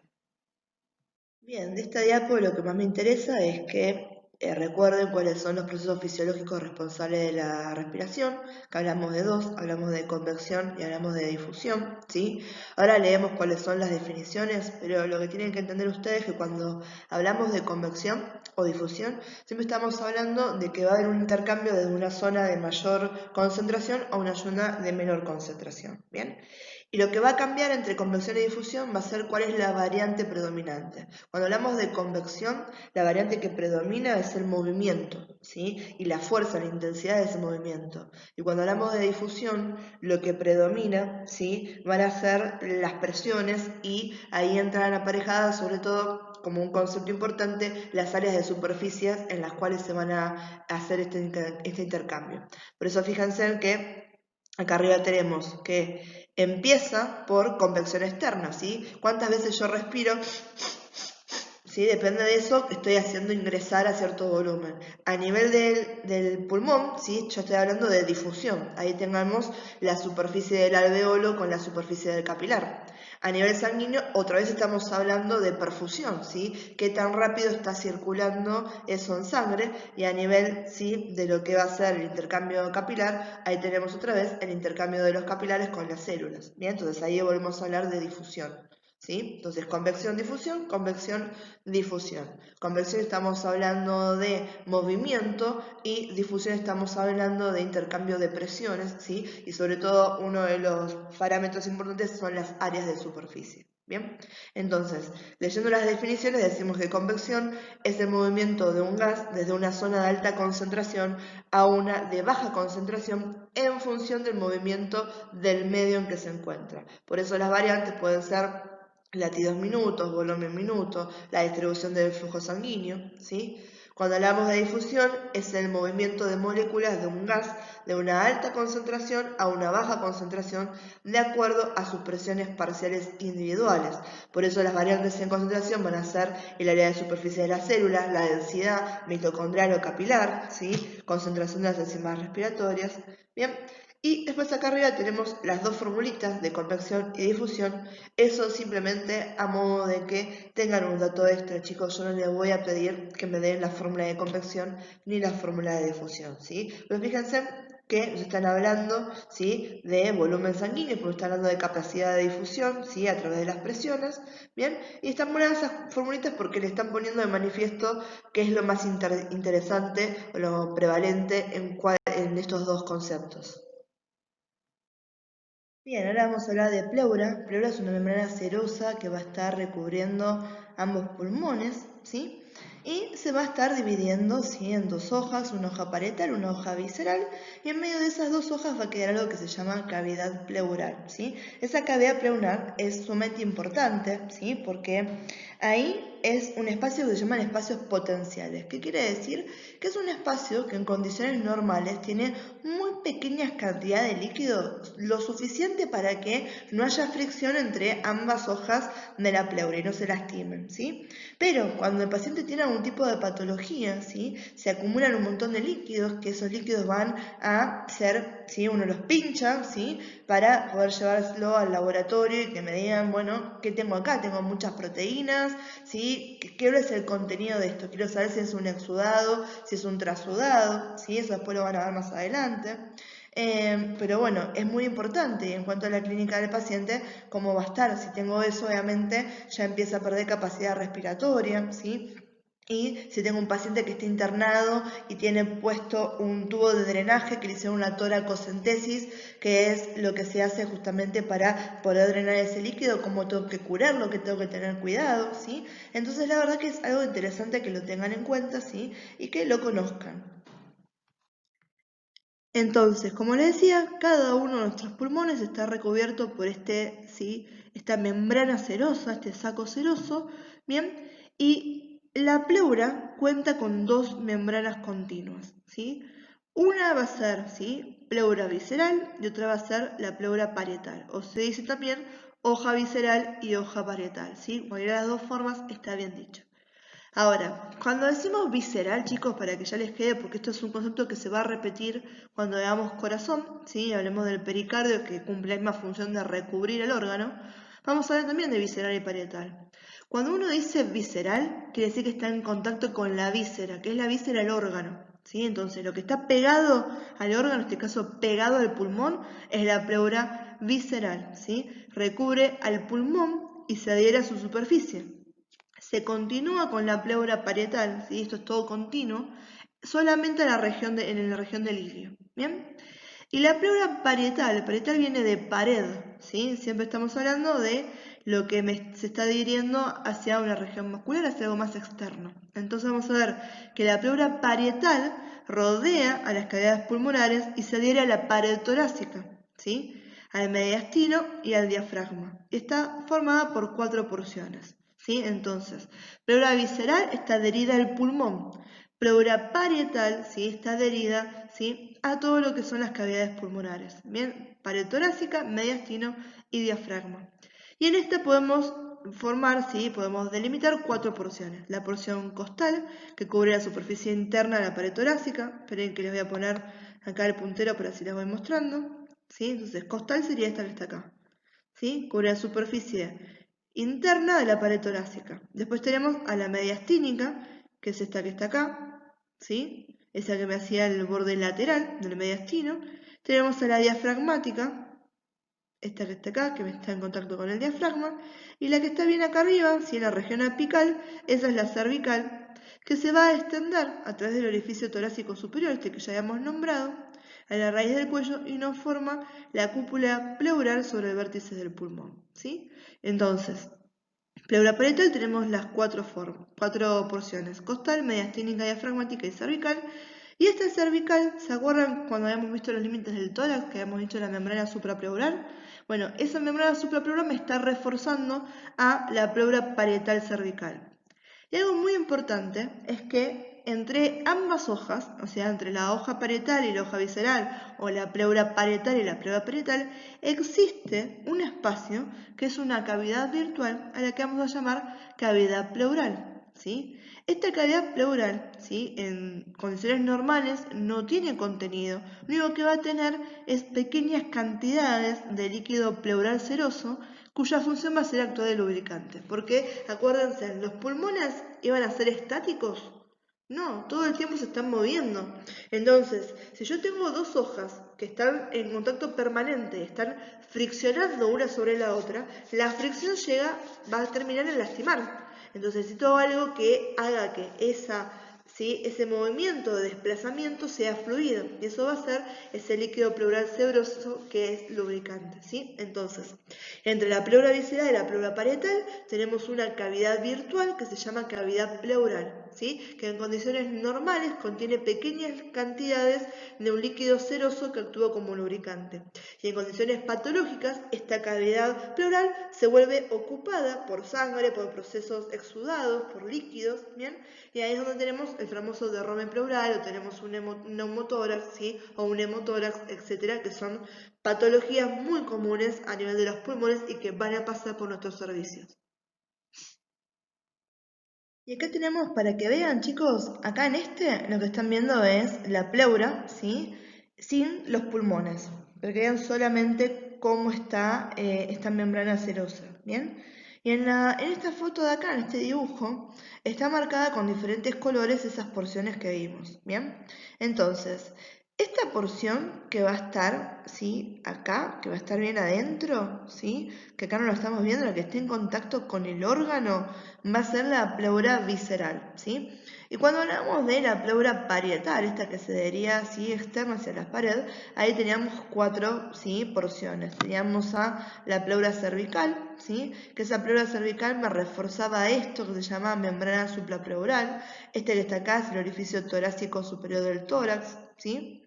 Y después teníamos esta que está acá, que es la pleura mediastínica, ¿sí? El mediastino es este espacio virtual que queda justamente entre ambos pulmones, ¿sí? Tenemos a la pleura diafragmática, la que está en contacto con este músculo que ya lo habíamos nombrado, que es el diafragma. Y después tenemos a la pleura, ¿sí? La que va a ser la pleura costal, ¿sí? Que va a estar en contacto acá con lo que va a ser toda la parrilla costal, ¿sí? Acá le están marcando bien sobre el órgano, ¿sí? Lo que sería, ¿sí? La pleura visceral. Y en el medio, ven acá que quedan como un espacio entre las dos hojas de la pleura, ahí que teníamos ese espacio virtual que iba a ser la cavidad pleural. Bien, hablamos de neumotórax cuando lo que hay en ese espacio pleural es aire, ¿sí? Otras presentaciones similares a eso puede ser cuando en el espacio pleural tenemos sangre, ahí lo denominamos hemotórax, o cuando tenemos líquido se puede llamar hidrotórax, ¿bien? Estas patologías vamos a ver que son de presentación súbita, por lo cual uno tiene que tener bastante cuidado con los pacientes que quedan internados, más que nada cuando están por haber tenido un traumatismo a nivel torácico o una cirugía a nivel torácico, ¿sí? Porque fue un accidente o fue una iatrogenia, o sea, por causa médica.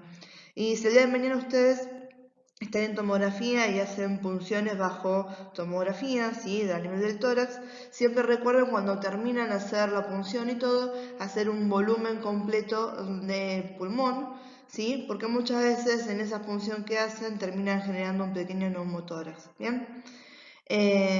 Algunos síntomas, ¿sí? Y signos. La diferencia entre síntomas y signos, los signos yo los puedo medir, ¿sí? La temperatura es un signo, ¿sí? Es algo que es cuantificable. En cambio, los síntomas es algo que expresa el paciente, ¿sí? Yo no puedo cuantificar cuánto le voy al paciente en número, me puede decir poco, mucho, nada, ¿bien? Entonces, los síntomas van a ser dolor torácico agudo, ¿sí? Disnea, que es la dificultad respiratoria, fatiga súbita, ¿sí? Las venas del cuello planas, eso vamos a ver que tiene que ver con los signos, que tiene que ver que está hipovolémico, ¿sí? Y piel turgente a nivel del tórax. Y cuando hablamos de signos, hablamos de matidez, que eso es un sonido que yo escucho cuando ausculto, ¿sí? Taquipnea, que es la frecuencia respiratoria baja, cianosis, esta falta de buena oxigenación se traslada a que tengan los labios azulados, las camas de las uñas azuladas, ¿bien? Hipovolemia, ¿sí? E hipotensión son algunos de los signos que podemos hablar cuando están estas presentaciones patológicas. Y esto es lo que les comentaba hace un ratito, de que a mí me interesa que lo tengan en cuenta, ¿sí? Que esto lo van a ver el día de mañana. O pueden tener esas muestras que vienen de las toracocentesis, donde se ha pinchado, ¿sí? Se ha extraído y vaciado ese líquido, ¿sí? Y también van a ver en los pacientes que tienen que hacer las curaciones y todo lo que es pertinente. Y para que ya vean si en algún momento van a las guardias y ver estos pacientes qué significan esas máquinas que están teniendo ahí. ¿Sí? Esas son muy importantes que se mantengan siempre erguidas, porque hacen un conteo volumétrico de lo que está viendo, ¿sí? Y es muy importante eso, si ustedes lo llegan a patear y se les caen, los van a agarrar de las pestañas, créanme. Así que bueno, ya tienen más o menos una idea de lo que se está hablando, ¿sí? Pulmones, entonces, estos órganos que son encargados de la respiración, que están ubicados en la cavidad torácica y de los cuales tenemos dos. Bien, empecemos a ver sus características.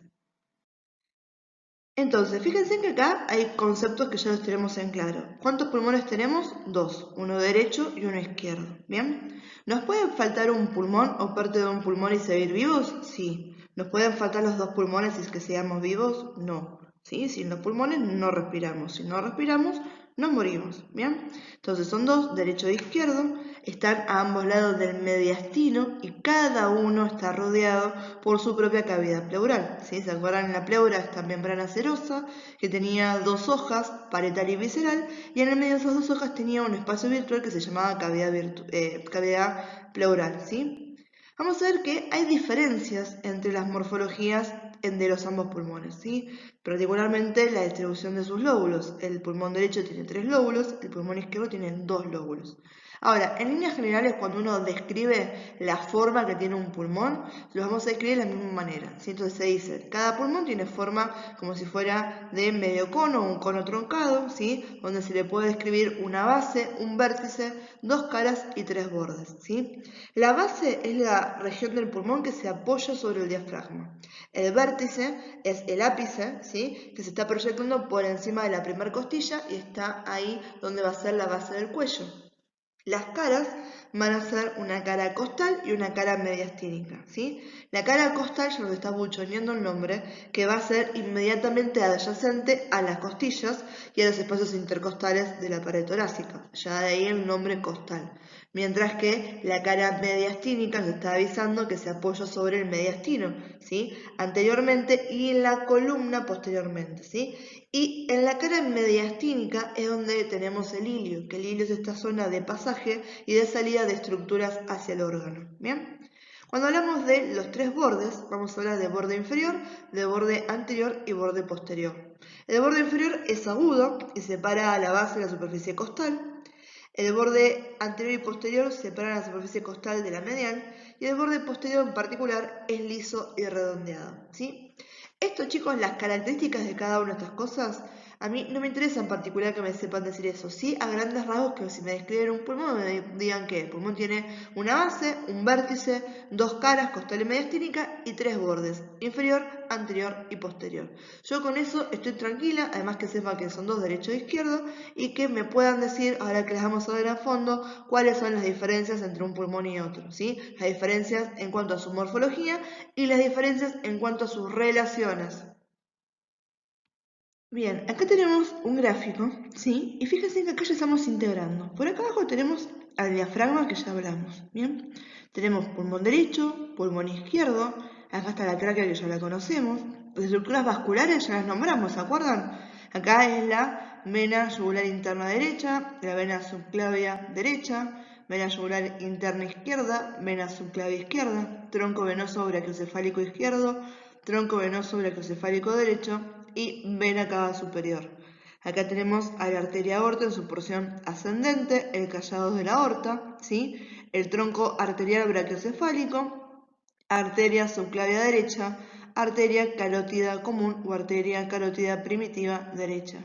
Y de este lado podemos ver acá a la arteria carótida común o arteria carótida primitiva izquierda, y esta que se escapa por acá, la arteria subclavia izquierda. Esta que está acá va a ser la tiroides, ¿sí? Estamos viendo también acá el nervio vago, el nervio frénico, esto que los conocimos cuando hablamos de inervación del diafragma, ¿sí? Y lo más importante ahora que estamos viendo, esta región es la región del mediastino, ¿sí? Este va a ser el corazón, y acá tenemos el pericardio, que esto lo vamos a ver cuando veamos la parte de corazón. Y acá tenemos los pulmones. Claramente esta va a ser la cara costal. Fíjense en que acá le están haciendo como estas marquitas que son las impresiones de las costillas, ¿sí? Acá estaría la porción costal de la pleura parietal, que esta también la vimos, ¿sí? Tenemos a los lóbulos, lóbulo superior derecho, lóbulo medio y lóbulo inferior, ¿sí? Y acá tenemos las divisiones, que son las fisuras, ¿sí? O cisuras, depende de los libros donde los lean, que en el caso del pulmón derecho vamos a hablar de 2, de una fisura horizontal y una fisura oblicua. ¿Bien? Después tenemos acá de este lado, este es el pulmón izquierdo, ¿sí? Tiene dos lóbulos este pulmón izquierdo, ¿sí? Un lóbulo superior y un lóbulo inferior, y tiene obviamente solamente una fisura, que va a ser la fisura oblicua, esta que tenemos acá, ¿bien? Esto que estamos viendo acá, fíjense que está como si estuviera retraído, si lo estamos levantando, y podemos ver entonces la cara que está en contacto con el mediastino. Esta era la cara mediastínica del pulmón, ¿sí? Y acá estamos viendo, acá en abajito, otra cosa que habíamos visto cuando vimos pleura, que era el receso costodiafragmático, ¿sí? Entonces, ¿a qué voy con todo esto? Que cuando ustedes ven imágenes así, acuérdense que la idea de la materia y la idea de todo lo que están haciendo es ir integrando, ¿sí? No porque estemos hablando de pulmón, me olvido las otras cosas o entro en pánico porque veo muchos nombres, porque son todas cosas que hemos ido viendo, ¿sí? Y yo voy a aprovechar en cada uno de estos dibujos para recordárselas de una forma integral. Así el día de mañana, cuando vean estos dibujos, ustedes ya pueden aprovechar todo lo que vimos y aplicarlo a lo que están viendo en la imagen, ¿bien? Acá estamos viendo lo que serían las visiones laterales. Estas imágenes, si no me equivoco, las saqué del MUR, ¿sí? Si están siguiendo la bibliografía de consulta que tenemos en la cátedra, ¿sí? ¿Y qué les parece esto? ¿Va a ser las caras costales o las caras mediastínicas? Estamos hablando que lo estoy viendo desde el lateral. Las caras laterales, ¿sí? Van a ser costales. Fíjense además que acá de vuelta en el dibujo les hicieron las impresiones que tenemos de las costillas, ¿sí? O sea, el mediastino queda hacia medial, ¿sí? O sea, hacia adentro. Y la cara costal, costillas, son anterolaterales, ¿sí? Esas son las divisiones que tenemos cuando nos situamos en tiempo y forma donde estamos nosotros. Entonces, acá que tenemos las visiones mediales, ¿sí? Del pulmón derecho y del pulmón izquierdo, estamos hablando que son las caras mediastínicas. Y fíjense que justamente acá lo que podemos ver son las impresiones de las estructuras adyacentes a los pulmones, ¿sí?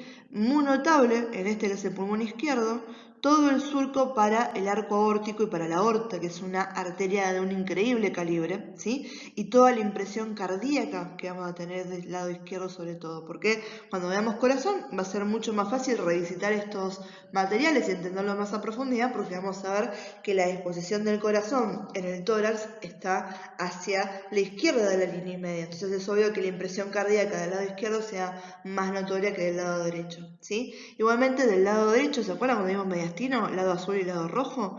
El lado izquierdo era el lado rojo y el lado derecho era el lado azul. Y acá esas características prevalecen, ¿sí? Porque del lado derecho voy a ver las impresiones que me están dejando las venas, sobre todo acá hay importante que es el surco para la vena cava superior, para la vena brachiocefálica, ¿sí? Incluso para la vena ácidos, ¿bien?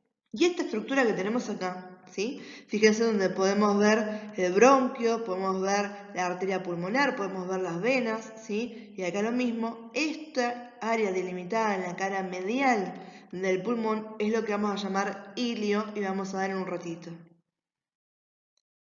Bien chicos, acá entonces vamos a hablar sobre el pedículo y el ilio. Si recordamos cuando hablamos de pleura, ¿sí? Habíamos dicho que la pleura, en el espacio en que se delimitaba el ilio, íbamos a ver la continuación entre la pleura visceral y la pleura parietal. Entonces, una cosa es el ilio, que cuando hablamos de ilio estamos hablando de esa zona donde entran y salen estructuras hacia un órgano. Y cuando hablamos del pedículo, estamos hablando de la delimitación del ilio, formada por la unión, ¿sí? Esa reflexión de pleura mediastínica, ¿sí? Sobre la unión de la pleura visceral, ¿sí? Entonces lo que decimos acá está cubierto por un manguito de pleura mediastínica que se refleja en la superficie del pulmón en forma de pleura visceral, ¿sí? Entonces ese punto de intercambio es a este nivel, ¿sí? Y entonces a esa región que me queda delimitada por la pleura, ¿sí? Donde entran y salen de estructuras, es a lo que llamamos ilio, ¿sí? Entonces una cosa es el pedículo y otra cosa es el ilio. Cuando hablamos del ilio, hablamos de estructuras que entran y salen al órgano. ¿Qué estructuras entran y salen de los pulmones? La arteria pulmonar, las venas pulmonares, tenemos dos para cada lado, ¿sí? O sea, dos para el pulmón derecho, dos para el pulmón izquierdo. Bronquio principal, derecho e izquierdo. Vasos bronquiales, a los nervios y a los linfáticos. ¿Bien? Ahí empezamos con la descripción de cada uno de los pulmones. Al que tenemos en pantalla es el pulmón derecho. Me doy cuenta enseguida porque veo que se describen 3 lóbulos. Acuérdense, 3 a la derecha, 2 a la izquierda. ¿Bien? Este es más corto y más ancho que el izquierdo. ¿Por qué les parece que el pulmón derecho puede ser más rechonchón y más corto que el izquierdo? Si a los que me tuvieron en la clase presencial, cuando habíamos hablado al principio de la región torácica, yo les había comentado que por debajo del reborde costal yo podía palpar a una glándula, un órgano glandular enorme que pertenece al abdomen, que es el hígado, ¿sí? Entonces, como el hígado está encastrado ahí abajo, ¿sí? Lo estamos protegiendo con las costillas porque es súper importante, ese hígado tiene tal volumen que me está empujando y el pulmón derecho no tiene tanto espacio como el izquierdo. Por eso el pulmón derecho lo vamos a ver medio espacio intercostal por de arriba del pulmón izquierdo cuando hagamos las radiografías de tórax. ¿Bien? En cuanto a su morfología, vamos a decir que el pulmón derecho está dividido en 3 lóbulos, superior, medio e inferior, y la forma en que se dividen esos lóbulos es a través de 2 fisuras, ¿sí? Que son 2 líneas que me están separando, ¿sí? A estos lóbulos. No los separan por completo, ¿bien? Van a ser la fisura oblicua, que me encarga de separar el lóbulo inferior del superior y del medio, que es esta que está acá, ¿sí? Fisura oblicua. Tenemos a la fisura horizontal, que esa fisura horizontal me está separando el lóbulo superior del lóbulo medio, ¿sí? Y acá es importante hablar de las relaciones que tiene el pulmón derecho. Vamos a ver que a nivel vascular se está relacionando con la vena cava superior, la vena cava inferior, ¿sí? Tenemos acá vena cava superior es esta, vena cava inferior es esta que está acá, con la vena ácidos, que es esta que está acá, ¿sí? Fíjense que la tienen remarcada en negrita, si se dan cuenta, yo se los hice de esa manera. Y después con el músculo, ¿sí? Este tubo muscular que es el esófago, ¿bien? Entonces, vena cava superior, vena cava inferior, vena ácidos, esófago. Y por arriba, por el ápice, vamos a tener a la arteria de la vena subclavia que me están rodeando, ¿sí? Esta parte de acá. Cuando hablamos del pulmón izquierdo, ¿sí? Este decimos que es más pequeño que el derecho, pero es más largo, ¿sí? Es más angosto y más largo que el derecho. Y en este, lo que me hace que me dé cuenta enseguida que este es el pulmón izquierdo y no el derecho, es que tiene 2 lóbulos. Si tiene 2 lóbulos, necesito solamente una fisura para separarlos, ¿sí? ¿Qué fisura me separaba completamente el lóbulo inferior de los otros lóbulos en el derecho? ¿La oblicua o la horizontal? La oblicua, ¿sí? La horizontal solamente me estaba separando el lóbulo superior del medio. Por lo tanto, ¿qué fisura va a tener el pulmón izquierdo? La fisura oblicua. Y la diferencia va a ser que esta fisura, ¿sí? Que está separando el lóbulo inferior del lóbulo superior, va a ser ligeramente más oblicua, ¿sí? Que la del pulmón derecho. La parte inferior, ¿sí? La superficie medial del pulmón, ¿sí? Esta que está acá, ¿bien? Tiene una escotadura para la proyección del corazón en la cavidad pleural, que es esto que está acá, ¿sí? Acá él está haciendo un ole a lo que es el corazón, y la impresión cardíaca, la escotadura cardíaca se dice también. Y algo interesante es que en la superficie anterior, ¿sí? En la cara anterior inferior del lóbulo superior, tenemos acá, ¿sí? Una proyección que se superpone a lo que es el releve cardíaco, se la está haciendo como una frazadita al corazón, a lo que vamos a llamar la língula del pulmón izquierdo, ¿sí? Esto es como otra cosa también que se puede ver cuando hablamos del pulmón izquierdo. Bien, cuando hablamos de las relaciones del pulmón izquierdo, ¿sí? Acordémonos que está bueno que tengan esta idea de lado rojo, lado azul, ¿sí? Azul con las venas, rojo con las arterias, porque la principal diferencia que tenemos acá es que una de las mayores impresiones que tenemos de este lado va a ser con la arteria aorta, ¿sí? Vemos el callado de la aorta, ¿sí? Y estamos viendo la aorta torácica. Después tenemos también relación con el esófago, con ese tubo muscular. Tanto el lado del pulmón derecho como el pulmón izquierdo se relacionan con el esófago. Y tanto el pulmón derecho como el izquierdo voy a tener a la arteria y a la vena subclavia, ¿sí? En este caso, arteria y vena subclavia izquierda. Otra cosa que voy a tener en este ápice va a ser a la vena brachiocefálica izquierda.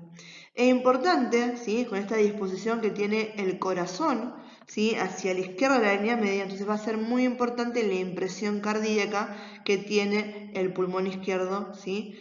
Tanto así que tenemos una escotadura cardíaca y el lóbulo de la língula que está por arriba del corazón. Bien, esta imagen se las dejo para que vean lo que es, en forma de un experimento, la diferencia entre pulmones sanos y pulmones que han sido expuestos al humo del cigarrillo. Bien, entonces fíjense en la diferencia, el sano es este, ¿sí? Y el enfermo es este. Acá tenemos la tráquea, ¿sí? Los bronquios, ¿sí? Los pulmones, y están insuflados, por eso los ven tan grandes. Bien, chicos, entonces acá terminamos todo lo que es aparato respiratorio, ¿bien? Como siempre, cualquier tipo de pregunta que tengan, inquietudes, dudas, saben que estamos a su disposición. Utilicen todos los medios que tienen para alcanzarnos, ya sea el WhatsApp, el campus, un mail, lo que sea, chicos, paloma mensajera, sí, señal de humo, ya a esta altura del cuatrimestre todo viene bien, pero por favor no se nos queden con dudas, ¿bien? Así que bueno, chicos, espero que se haya entendido. Cualquier cosa de vuelta me preguntan. Les mando un beso enorme y nos vemos en el próximo Power.